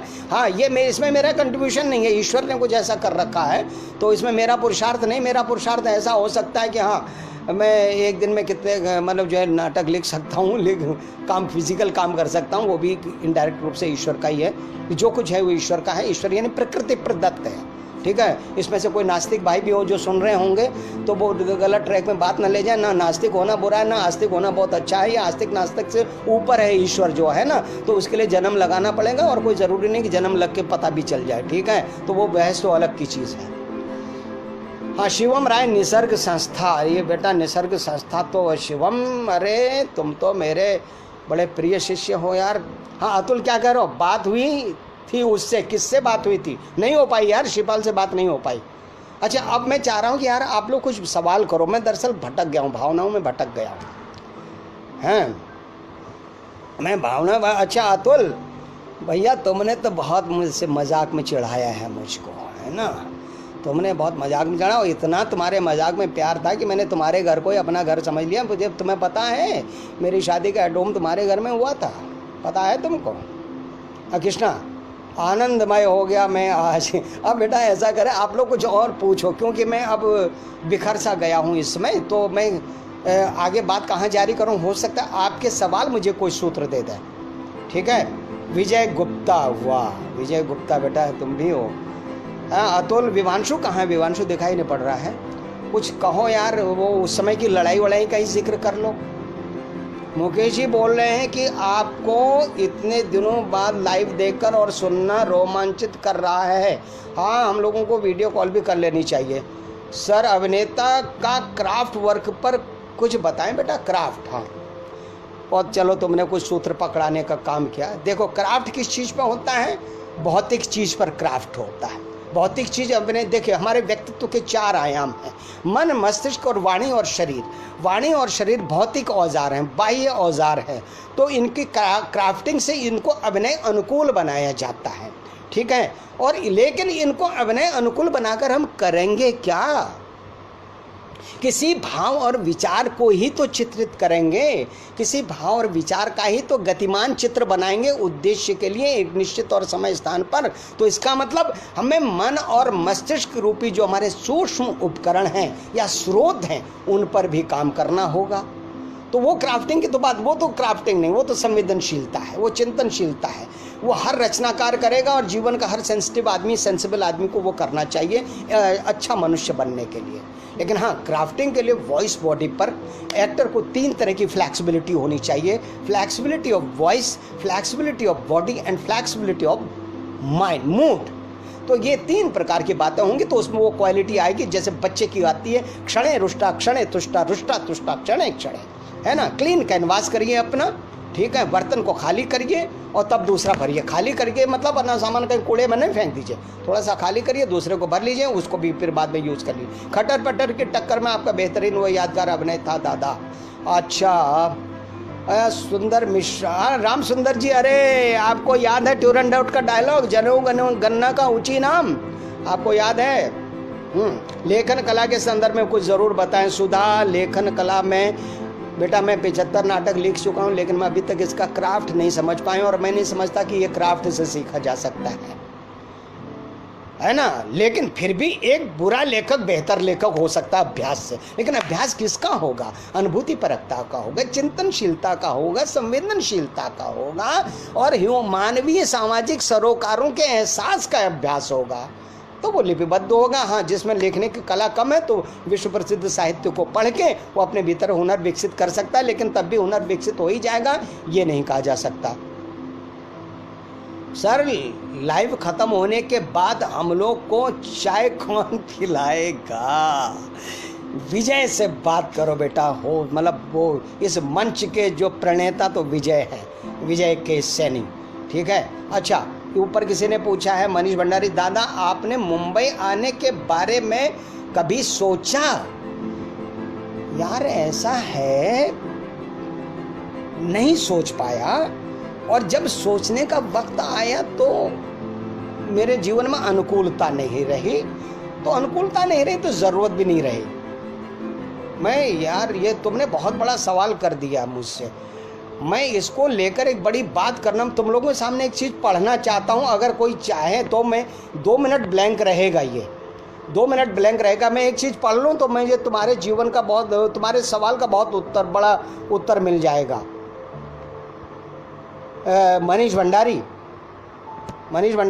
कोई बोलो बेटा, क्या मैं आप 1 मिनट में किताब निकालने में टाइम लगेगा? सुधा त्रिपाठी, ये बेटा बाद में बात कर लेना, ठीक है। मैं बोलिए, मैं एक किताब निकालता हूँ, बोलो। तो ये बम्बई वाला जो मसला फिर आप जीवन में कभी नहीं पूछोगे, मैं 2 मिनट पढ़ लूँ, ठीक है। हाँ हाँ,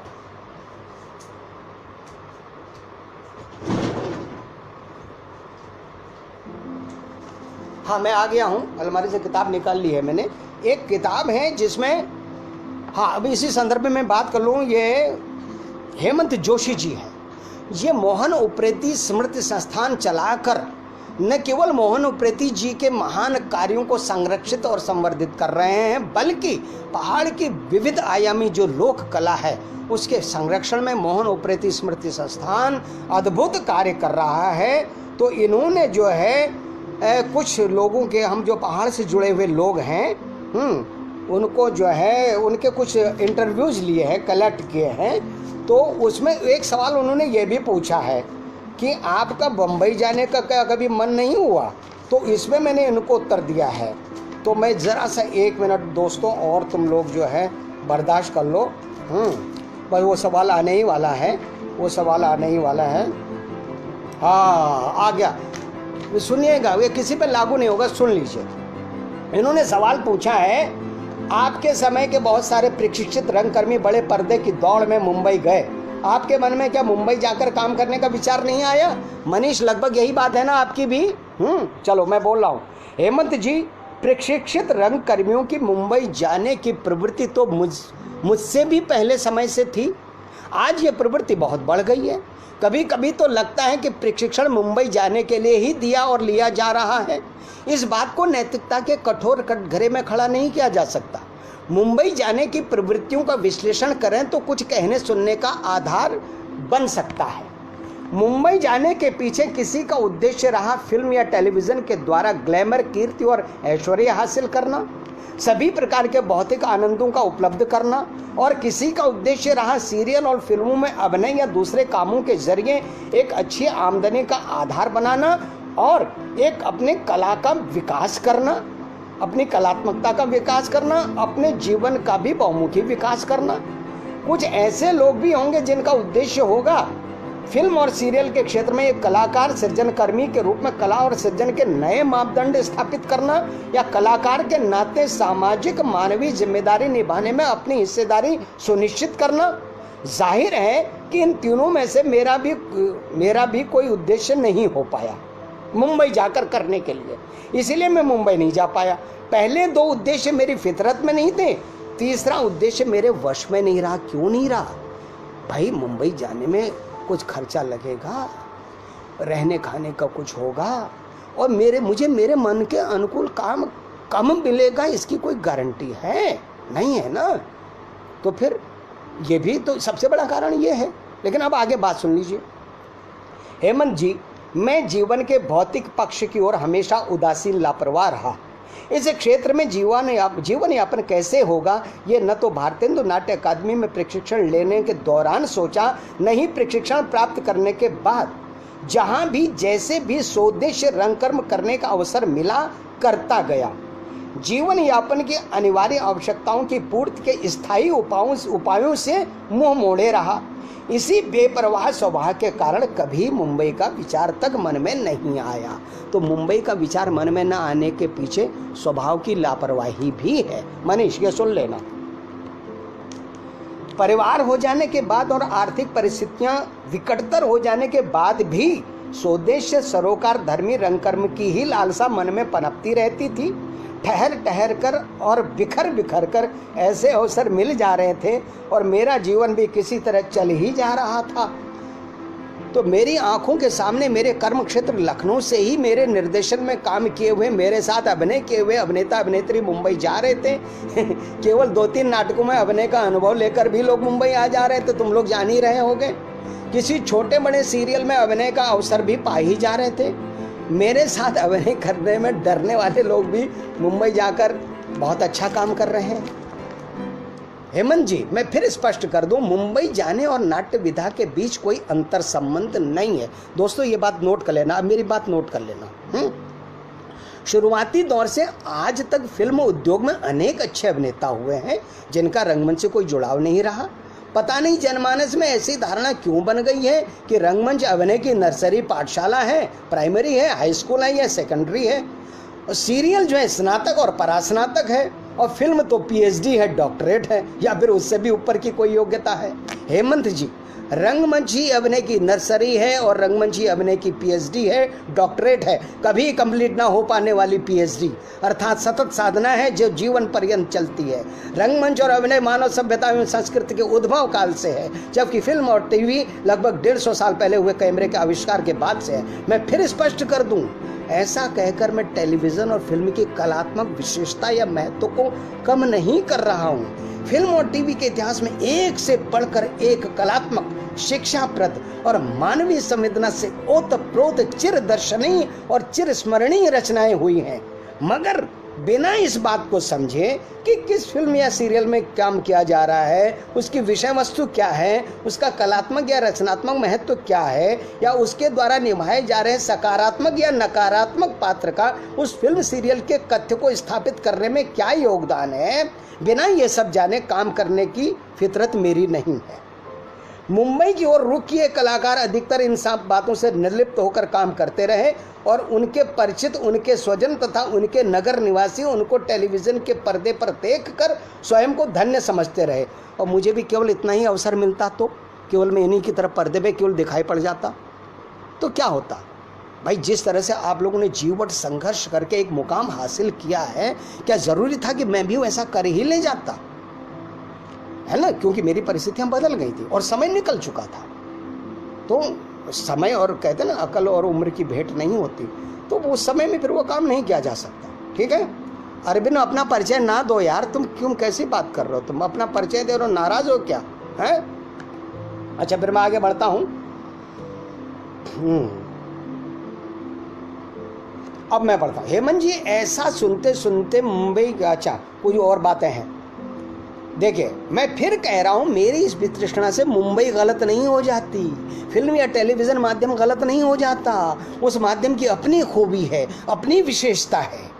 बस सोचने की बात यह है कि उसमें जो बन रहा है वो क्या है, उसकी सामाजिक मानवीय उपयोगिता क्या है, कलात्मक विशेषता क्या है। ऐसा नहीं है कि मैंने सीरियल्स में काम नहीं किया। लखनऊ में शुरुआती दौर में श्रीलाल शुक्ल के बहुचर्चित उपन्यास राग दरबारी पर आधारित धारावाहिक में छोटी सी भूमिका की।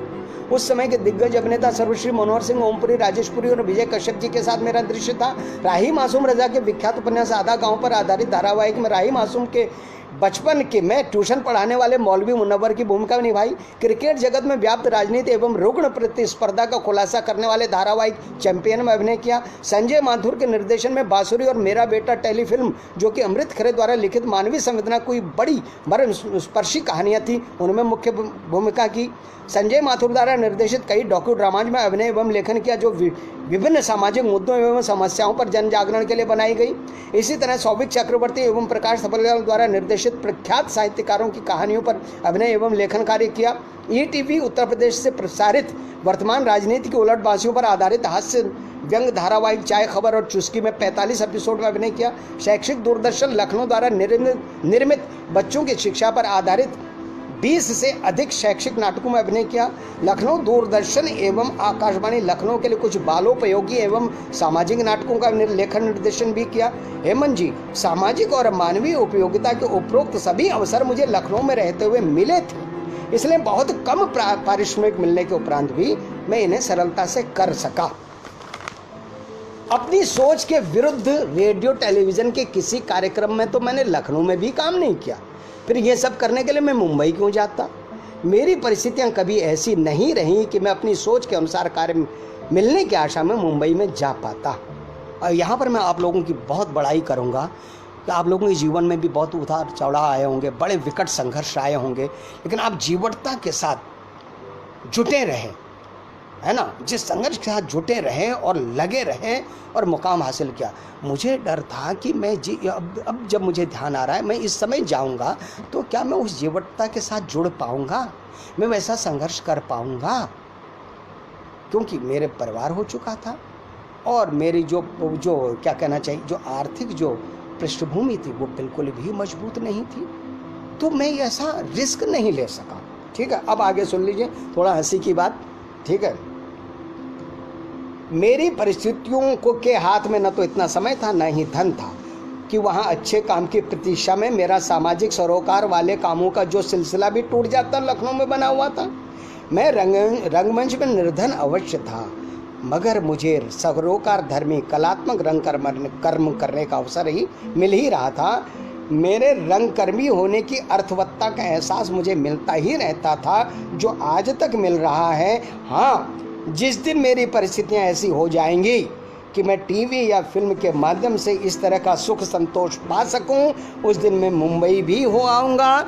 और अतुल है, विवांशु है, मनीष है, विजय हैं, ये सब लोग ये देखेंगे कि किस दिन दादा को, भैया को बुलाया जाए और 2 एपिसोड में काम कराया जाए और कहा जाए भाई ज़्यादा ठीक है, आप आ गए बम्बई और जो है चलिए अब ठीक है, आप लोग बुलाते रहिए। तो ये आप अब आपके उस पर है, लेकिन मैं क्यों आऊँ, मैं क्यों आऊँगा, मेरे आने की इच्छा क्या होगी, ये मैंने आपको सुना दिया। तो आप लोग मेरे हिसाब से जो है प्रोडक्शन जो है प्रोजेक्ट लॉन्च करिए, तो उसमें मेरा किरदार बनाइए और तो मैं आ जाऊँगा। ठीक है, मजाक की बात है लेकिन सही भी है, क्या दिक्कत है, ये प्यार की बात है तो प्यार की बात मजाक वाली भी सही होती है। अच्छा, अब कोई और मुझसे सवाल पूछना चाहे।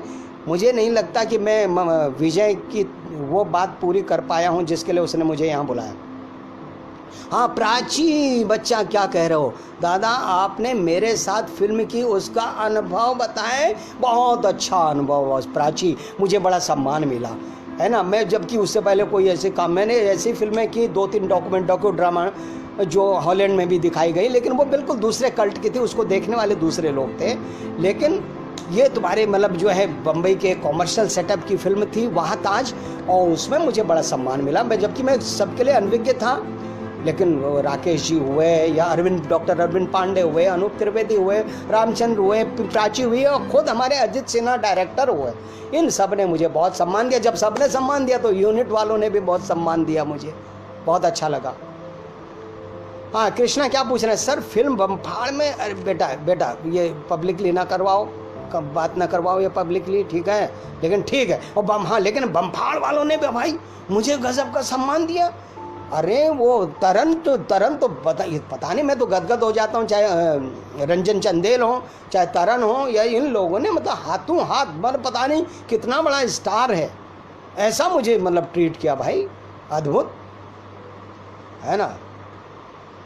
अवंतिका सक्सेना, बेटा तुम्हारे जैसे विचारशील व्यक्ति से ये उम्मीद थी, ये कोटेशन की। प्रसिद्धि और सिद्धि स्थान की मोहताज नहीं होती। संदीप चौधरी जी ग्रेट बोल रहे हैं, बहुत बेटा बहुत बढ़िया बात है। और जो है मेरी तारीफ ना करो, कुछ पूछो यार, कुछ पूछो अगर समय है तो अभी। हाँ विजय, पहले ये बता दो समय कितना और है? ठीक है, तस्दीक मैं आऊँगा ज़रूर। मुंबई में 2 बार आया हूँ। अच्छा मैं बता भी दूँ आप लोगों को, यार क्या बात करते हैं आप लोग। 1986 में हम सेकेंड ईयर के सारे लोग, अतुल, विभांशु तो पैर में प्लास्टर लगा हुआ था भाई साहब, इसको पैर में प्लास्टर लाद के हम लोग जो है लोकल ट्रेन में इधर से उधर बिल्कुल एडवेंचरस करा दिया था संदीप श्रीवास्तव ने हमारी इस यात्रा को, ठीक है। तो तब हम लोग मिले थे ख्वाजा अहमद अब्बास साहब से, धर्मवीर भारती जी से, सत्यदेव दुबे जी से, ओम शिवपुरी जी से। तो ये बिल्कुल ऐसा अनुभव था कि जो दोबारा नहीं हो सकता। तो मेरे सारे बैचमेट वालों ने 15 लोगों ने क्या, और हम लोगों ने एलिफेंटा केव देखी थी। दोबारा मैं गया अगस्त 1997 में। दरअसल क्या हुआ, लखनऊ में एक सीरियल लिखा जा रहा था, बन रहा था, जिसके 4 एपिसोड मुंबई में फिल्मिस्तान में होने थे शूट। उस सीरियल की मतलब डायलॉग स्क्रीन प्ले मैं लिख रहा था। वो कॉन्सेप्ट था सौभिक चक्रवर्ती जी का, जिसमें मीता, वशिष्ठ, कंवल जी और बेंजामिन गिलानी, ये तमाम लोग उसमें थे। और ये आपका ठाकुर जी, ठाकुर का नाम है, गोरे बहुत स्मार्ट हैं वो थे। तो उसमें मैं, और ललित मोहन तिवारी, तो छोटा सा उसमें मेरा भी रोल था। लेकिन इन लोगों ने कहा एपिसोड में कुछ लिखना बदलना पड़ेगा, तुम चलो। तो 15 दिन में मुंबई में रह के आया था अगस्त 1997 में। और कुछ? अच्छा विजय के सैनी, टाइम है, क्या बात है, कोई सवाल पूछो। तो तस्दीक बेटा मैं फिर आ जाऊंगा, घूमूंगा, ज़्यादा नहीं बेटा, 1-2 दिन घूमूंगा बस, ठीक है। लेकिन एक बार तुम एलिफेंटा केव ज़रूर ले जाना मुझे, फिर से याद ताज़ा हो जाएगी मुझे मेरी, ठीक है। अच्छा कोई बोलने का कोई बहाना तो दो अवंतिका बेटा, कुछ बहाना, कुछ सूत्र पकड़ाओ भाई, कुछ सूत्र पकड़ाओ। विमांशु कहाँ है यार? तुम तो बड़ा लड़ा करते हो यार, तुम लड़ ही लो यार कुछ, है 1984 से लड़ रहे हो, है संजय शुभ। अरे संजय पहले तो यार माफ़ी चाहता हूँ यार, मैं तुमने जो वो लिंक भेजा था बेटा मैं उसको देख नहीं पाया हूँ यार, मुझे पहले तो तुम माफ़ कर देना संजय, ठीक है। वाह ललित जी, आज आपको और आपके अनुभवों को सुनकर दिल को, अरे गजब। अतुल श्रीवास्तव, महेश ठाकुर जी, बिल्कुल महेश ठाकुर जी, तो वो भी उसमें काम कर रहे थे, है ना। तो ठीक है, तो बादशाह आप तो बहुत से लोग जानते ही होंगे, मैंने एक फिल्म में काम किया है, वो थोड़ी दिन में आ जाएगी, थोड़ा सा ठीक ठाक दिख जाऊंगा उसमें बमफाड़ के अलावा। लेकिन उसको मैं उसमें काम दिलाने का भी श्रेय जो है तरन बजाज को ही जाता है। और ये हमारे अरुण मित्रा को, अरुण तो मेरा बेटा भी है, भाई भी हैं, और जो है मेरी संस्था का राइट हैंड हुआ करता था अरुण, निसर्ग का। जो निसर्ग तुम लोग मुझे बदनाम कर रहे हो कि वहाँ तूफान आया निसर्ग का, तो भैया वो हम नहीं हैं। कौशिकी मिश्रा, बेटा ये ऊर्जा नहीं, ये भावना है, भावना का अतिरेक है ये भावना। राजेश, ओफो बहुत सालों बाद आपको, आपका प्रिय चरित्र आप द्वारा अभिनीत बेटा, हाँ प्रिय चरित्र बेटा सभी हैं, लेकिन हाँ कुछ न कुछ तो हो ही जाते हैं। अभी मैं इसी को लेके एक बात कहूँगा, हैं नए हमारे जो बच्चे नए संघर्ष कर रहे हैं उनके लिए मैं कुछ बात कहूँगा। प्रिय चरित्र खट्टर पर की टक्कर में जो डायरेक्टर का रोल करता हूँ मैं, तो उसका एक बानगी दिखाऊं क्या, हल्की सी बानगी दिखाऊं? सर मैंने सवाल नहीं रिक्वेस्ट की थी, शायद यहाँ भी मिस हो गई। जब मुकेश जी कह रहे हैं कि बीएनए से एसआरसी तक का सफ़र आपके चेहरे पर ओवरलैप कर रहा है, मुकेश जी बहुत बारीक बात पकड़ते हैं आप। वैसे तो आप जीजा है ना हमारे। हाँ तो ठीक है भाई, चलिए अब आगे बात बढ़ते हैं। अच्छा हम अवंतिका बेटा तुम्हारी बात करें आप तो क्या मैं खटर पटर की टक्कर की एक वानगी दिखाऊं क्या? वो लिखा था मैंने नाटक और डायरेक्ट किया था, उसमें एक रोल भी किया था, ठीक है। और मैं आपको बताता हूँ खटर पटर जैसा प्रबल हास्य व्यंग नाटक मेरे आंसुओं से उपजा था, ठीक है। और ये आप लोग जान लीजिए। तो ये आंसू कैसे आए थे ये कभी बाद में बताऊंगा।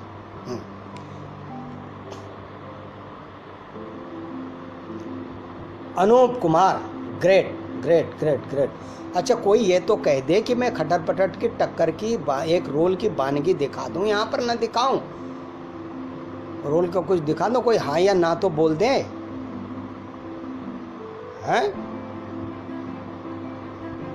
अब लोग भी कम होते चले जा रहे हैं। बिल्कुल दिखाया हुआ अवंतिका बेटा, तुम ही तो कह रहे हो यार बेटा, और भी तो कोई कहें, कोई और भी तो कहें। अच्छा ये जो बार बार थम्स अप आ रहे हैं ये शायद वही कह रहे हैं मेरे ख्याल से, है ना? ऐसा हो सकता है ना। ओए होए जय, हाँ ठीक है बोल रहे हैं। चलिए उसमें क्या है, एक ऐसा डायरेक्टर है थिएटर का जो अपने आप को खलीफा समझता है, दुनिया भर की किताबें पढ़ डाली है, दुनिया भर का कहीं से पढ़ लिया है और बड़ा उठपटांग करता रहता है बौद्धिकता के नाम पर। तो वो अपने उसको दो एक ऐसे खुरपेची एक्टर भी मिल जाते हैं, तो उनसे वो क्या कह रहा है, उनको अपने यहाँ ले आया है, खूब जो है दुनिया भर के प्रपंच कर रहा है। तो उनसे कहता है देखो ये बड़ी गहरी और बारीक बात है, गहरी इतनी कि धरती को एक तरफ से खोदते चले जाओगे ना तो खोदते खोदते दूसरी ओर पहुंच जाओगे। इसमें खटर कहता हाँ क्योंकि धरती गोल है, नहीं एकदम सीधी है, गोल होगी तो खोदते खोदते वापस वहीं नहीं पहुंच जाओगे जहां से खोदना शुरू किया था। जी अच्छा अच्छा अच्छा। अब बारीक कितनी है, देखो बारीक इतनी है जैसे मकड़ी के जाले में जो तार होता है ना उससे भी बारीक। वो कहता मतलब दिखाई नहीं पड़ेगी, तो कहता ये तुम्हारी एजुकेशनल क्वालिफिकेशन पर डिपेंड करता है, कहाँ तक पढ़े हो तुम लोग।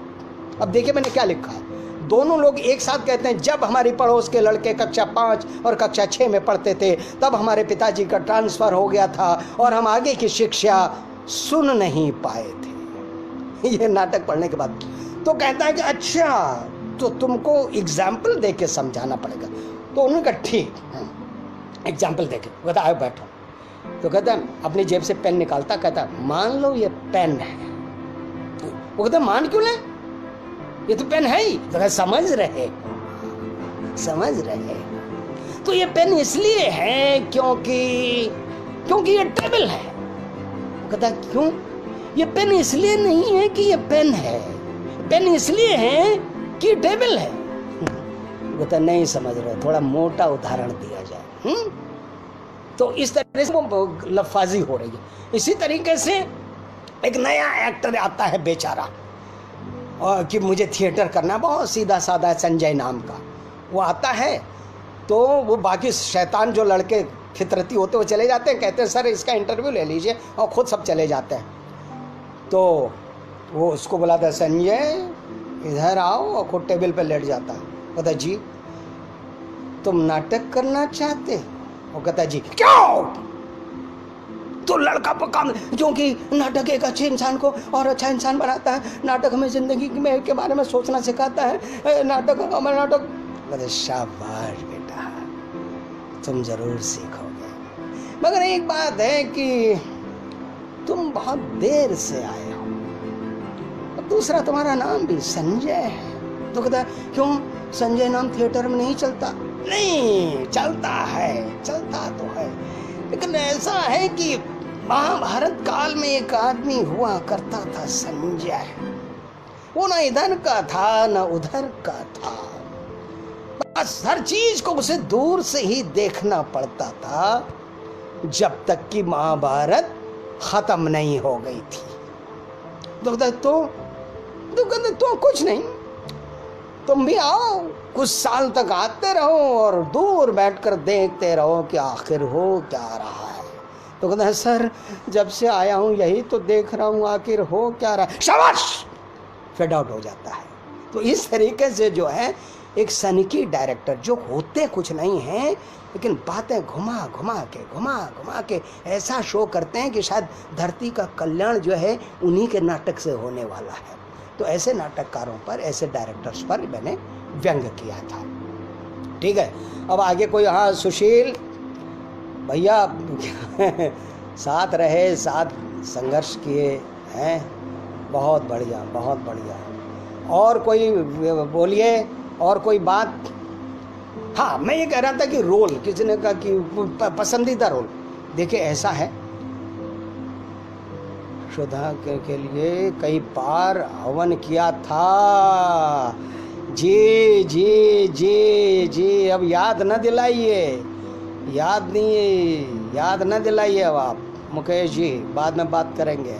तो होता क्या है कि कभी भी किसी रोल के प्रति, छोटा है तो उसके प्रति श्रद्धा कम मत करिए, अनिच्छा मत करिए। मानिए कि यही रोल है। देखिए हमारी जिंदगी में सबसे ज्यादा इंपॉर्टेंट कौन है? हम ही तो है ना हमारे लिए। अब दूसरे को हम 1 मिनट दिखाई पड़ रहे हैं या 5 मिनट दिखाई पड़ रहे हैं या 1.5 घंटे दिखाई पड़ रहे हैं, इससे हमारे महत्व में तो अंतर नहीं आता ना। हम पर्दे पर 1.5 घंटे दिखाई पड़ रहे हैं तो हम बहुत महत्वपूर्ण हो गए, और 1 मिनट दिखाई पड़ गए तो कम महत्वपूर्ण हो गए? नहीं, हम तो हम ही हैं। इसी प्रकार से रोल भी है। एक रोल में ही, छोटे रोल में ही सब कुछ झोंकना पड़ता है तो वो एस्टेब्लिश हो जाता है। तो मैंने तो क्या थ्योरी बना ली है भैया, जो मुझे रोल मिलता है, मिले, वही मेन रोल है, वही मेन रोल है। और देखिए मेन रोल या बड़ा रोल, बड़े वॉल्यूम का रोल तो जो है कुछ न कुछ करने का मौका देता है, दे देता है साधारण से एक्टर को भी। चैलेंज वहाँ होता है जहाँ उसमें करने को कुछ नहीं होता है। तो करने को कुछ नहीं होता कि अब वो रोल आया गया होना चाहिए, भाई लिखने वाले ने लिखा है ना, उसको स्थापित होना चाहिए ना। तो उसको स्थापित करने के लिए कितना ज़बरदस्त एक्टर चाहिए, ठीक है ना। मैं आपको उदाहरण देता हूँ मोहन राकेश के आषाढ़ के एक दिन का। उसमें सब कालिदास करना चाहते हैं, कोई विलोम करना चाहता है, जिसको थोड़ा बमकने में मजा आता है वो कहता है मैं विलोम करूंगा। विलोम का रोल दमदार है, कालिदास का रोल कमजोर है। अरे वो रोल कमजोर है, यही तो दिखाना है, उसके व्यक्तित्व में कमजोरी यही तो अभिनय से दिखाना है। तो सब उसको कर, निक्षेप कोई नहीं करना चाहता भाई। एक दार्शनिक सा, समझदार सा, जीवन की व्यावहारिकता को बहुत सरलता और सज्जनता से समझाने वाला शुभ चिंतक, निक्षेप युवक, वो कोई नहीं करना चाहता। क्यों? क्या करें इसमें, कैसे हाईलाइट हो? विलोम तो मार बमक रहा है, घिरे हुए मेघों ने असमय अंधकार कर दिया है, या मल्लिका जरा सा इसके लिए दुग्ध लाओ, तल्प पे विश्राम कराओ, तमाम तरह की बातें हैं। निक्षेप क्या करें? अरे निक्षेप सबके बस का है। निक्षेप के लिए पैरा कैलिबर चाहिए, और पैरा कैलिबर कैसे पैदा हो जाएगा? वैसा चिंतन करके, वैसा डूब के। तो डूबने में रियाज होगा ना, चिंतन करने में रियाज होगा, और रियाज से विकास होगा, विकास होगा तो हम अच्छे बनेंगे, अच्छे बनेंगे तो निक्षेप भी उतने करके भी उतना एस्टेब्लिश हो जाएंगे जितना कालिदास करके। ठीक है, कोई और कुछ कहना चाहे? कोई और कुछ कहना चाहेगा? अरे अपनी मीटिंग ज़रूरी है, मुंबई आ जाओ। बहुत ठीक है, लॉकडाउन तो ख़त्म होने दीजिए, थोड़ा सा वो कम, वातावरण सही होने दीजिए, है ना, वातावरण सही होने दीजिए आप। ठीक है, तो अच्छा कोई मुझे बताएगा कि समय कितना हो गया है?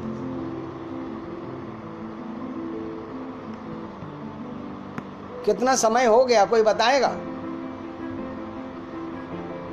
मैं नहीं देख पा रहा, मैं देखने लगूंगा तो फिर लाइव बंद हो जाएगा। मैं बहुत अनाड़ी आदमी हूँ, कुछ मैं आचा पाचा इधर उधर कर लूंगा तो ये बंद हो जाएगा। पानी नहीं यार, चाय ठंडी हो गई, देखो चाय पी रहा हूँ। आगे कुछ कहो ना यार, उस समय की याद दिलाओ भाई। अतुल, चलो खैर, जीवन की सकारात्मकता की हम लोग बात कर रहे थे। अच्छा 7:30, तो 7:30 बंद करना है कि चलना है, ये भी बताओ मीना। आज नहीं, अरे यार ये बताइए, मुझे चलते रहना है कि अब नमस्ते करना है? समय बता दिया, अब ये भी तो बताइए।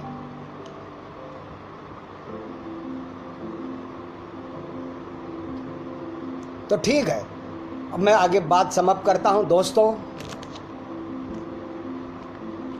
हम मनुष्य, एक्टर कौन है? एक्टर पहले कौन है? मनुष्य है। यानी हमें अपने मूल की ओर जाना है। मनुष्य कौन है? मनुष्य कहाँ है? धरती पर है। धरती पर और कौन है?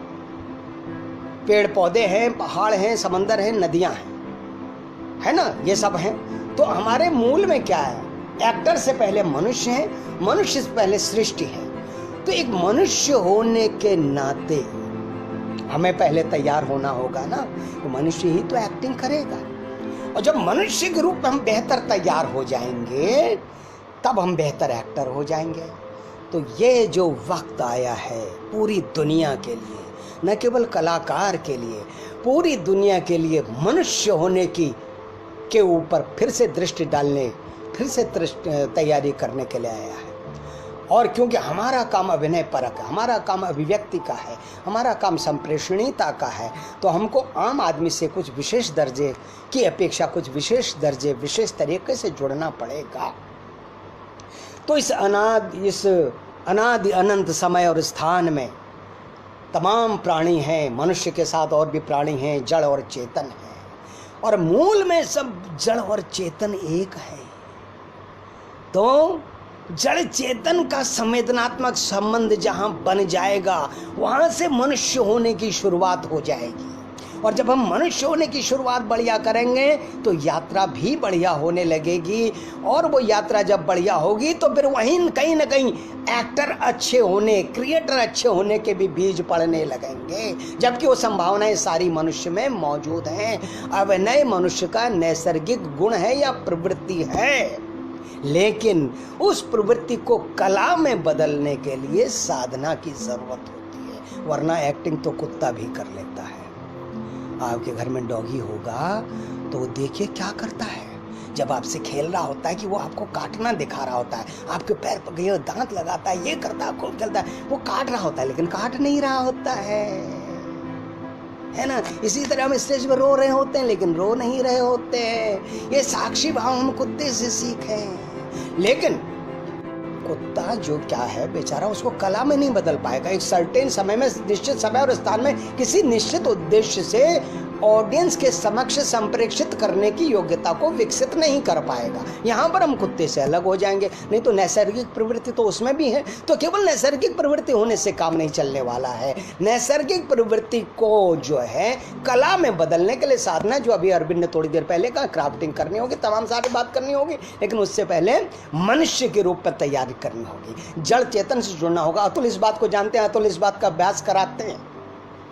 हम पहाड़ को देखते ही पहाड़ की अडिगता का हमें एहसास हो जाए, आकाश को देखते ही आकाश की अनंतता का हम ग्रहण करने लगे, समंदर को देखते ही समंदर की विशालता, उसकी अथाह गहराई का एहसास हो जाए, पवन को हवा को देखते ही उसकी गति का एहसास हो जाए, आग को देखते ही उसके तेज का एहसास हो जाए, पानी को देखते ही उसकी तरलता का एहसास हो जाए। ये एहसास हमारे भीतर अनुभूति परकता, संवेदनशीलता का विकास करेंगे। तितली की उड़ान देखकर हमारे भीतर कोमलता का वात्सल्य पैदा हो जाए। पेड़ से एक सूखा पत्ता गिर रहा है तो हम उसको देख के चिंतन शुरू हो जाए, संवेदनात्मक चिंतन शुरू हो जाए, हम इस लेवल पर उर्वरक हो जाए, इस लेवल पर अपने भावना और विचार शक्ति को कल्टीवेट करें, जो हम अक्सर नहीं करते क्यों हमारे सामने रोल का बोझ होता है। फलानी स्क्रिप्ट आई, ये कैरेक्टर आ गया, बस हम जैसे जैसे जोड़ तोड़ करके हमारा अंदर का खजाना खाली हो गया है। क्योंकि रिश्ता भी तो है ना, चीज़ें, रिश्ते भी तो हमने एक बार तैयारी कर ली, लेकिन धीरे धीरे चीज़न भी तो आता है। इसीलिए तो मकान की फिर से पुताई होती है, रंगाई पुताई होती है, घिसाई होती है। तो हमारे मन मस्तिष्क की भी हमको फिर से संवेदनात्मक, क्रिएटिव, कल्पनाशील रंगाई पुताई करनी पड़ेगी। ये कब संभव होगा? जब हम प्रकृति से जुड़ेंगे, संवेदनशीलता के साथ जुड़ेंगे, तब हम मनुष्य के रूप में ज़्यादा विकसित होंगे। ठीक है?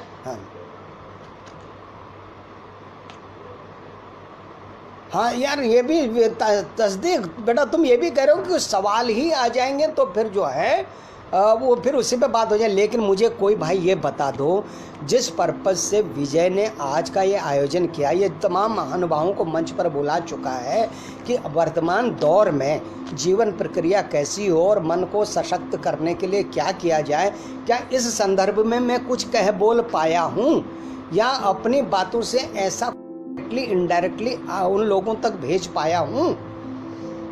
ऐसा कोई बता दो मुझे जल्दी से, हाँ या ना में, और फिर विदाई लेते हैं। अंतिम बात मैंने एक तरीके से कह दी है ना। अग्नि से उसका तेज ग्रहण करो, आकाश से उसकी अनंतता ग्रहण करो, धरती से उसका धैर्य ग्रहण करो, पवन से उसकी गति ग्रहण करो और जल से उसकी तरलता ग्रहण करो, और इस सब में अपने को महसूस करो, व्यापक बनाओ। हम जितने व्यापक होंगे, जितना हमारी चेतना का, हमारी संवेदनशीलता का जितना विस्तार होगा, उतना ही हम रच पाएंगे, उतना ही हम जीवन के प्रति सकारात्मक हो जाएंगे, उतना ही हम हताशा निराशा को जीतने में सफल हो पाएंगे, उतना ही हम अपने टूट टूट कर बिखर बिखर कर जो टूट टूट गए हैं, हम बिखर बिखर गए, उसको फिर से हम रिजुवेनेट कर सकेंगे, है ना, फिर से, और फिर से अपना पुनर्निर्माण कर सकेंगे। तो बहुत बढ़िया विजय, बहुत अच्छी बात है। तो आप सभी को मैं जो है स्नेहपूर्वक, जो मुझसे छोटे हैं, स्नेहपूर्वक उनको आशीर्वाद देता हूँ और बधाई देता हूँ, धन्यवाद देता हूँ कि वो लोग आए मुझे सुनने के लिए। बधाई इसलिए देता हूँ कि विजय ने उनको ऐसा अवसर दिया, मंच दिया, जहाँ आप एक से एक महान लोगों की बातें सुन रहे हैं, बोधिसत्व जी और सलीम जी, इस तरह के लोगों को आप सुन रहे हैं, ठीक है ना।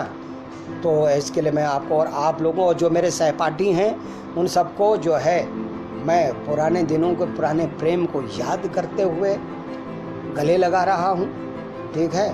और धर्मेंद्र खरे, यार आप देर से आए हो बेटा, कोई बात नहीं है, तो रिकॉर्ड हो गया होगा, तो बात बन जाएगी, ठीक है। हाँ सुशील बता दिया, बहुत अच्छी बात है। तो सभी को बहुत बहुत नमस्कार, और हम लोग व्हाट्सएप पर तो मिलते रहेंगे, फ़ोन पे कॉल करते रहेंगे, जब तक बात दिल में उमड़े की बात है ना, एक दूसरे से मिलते रहेंगे।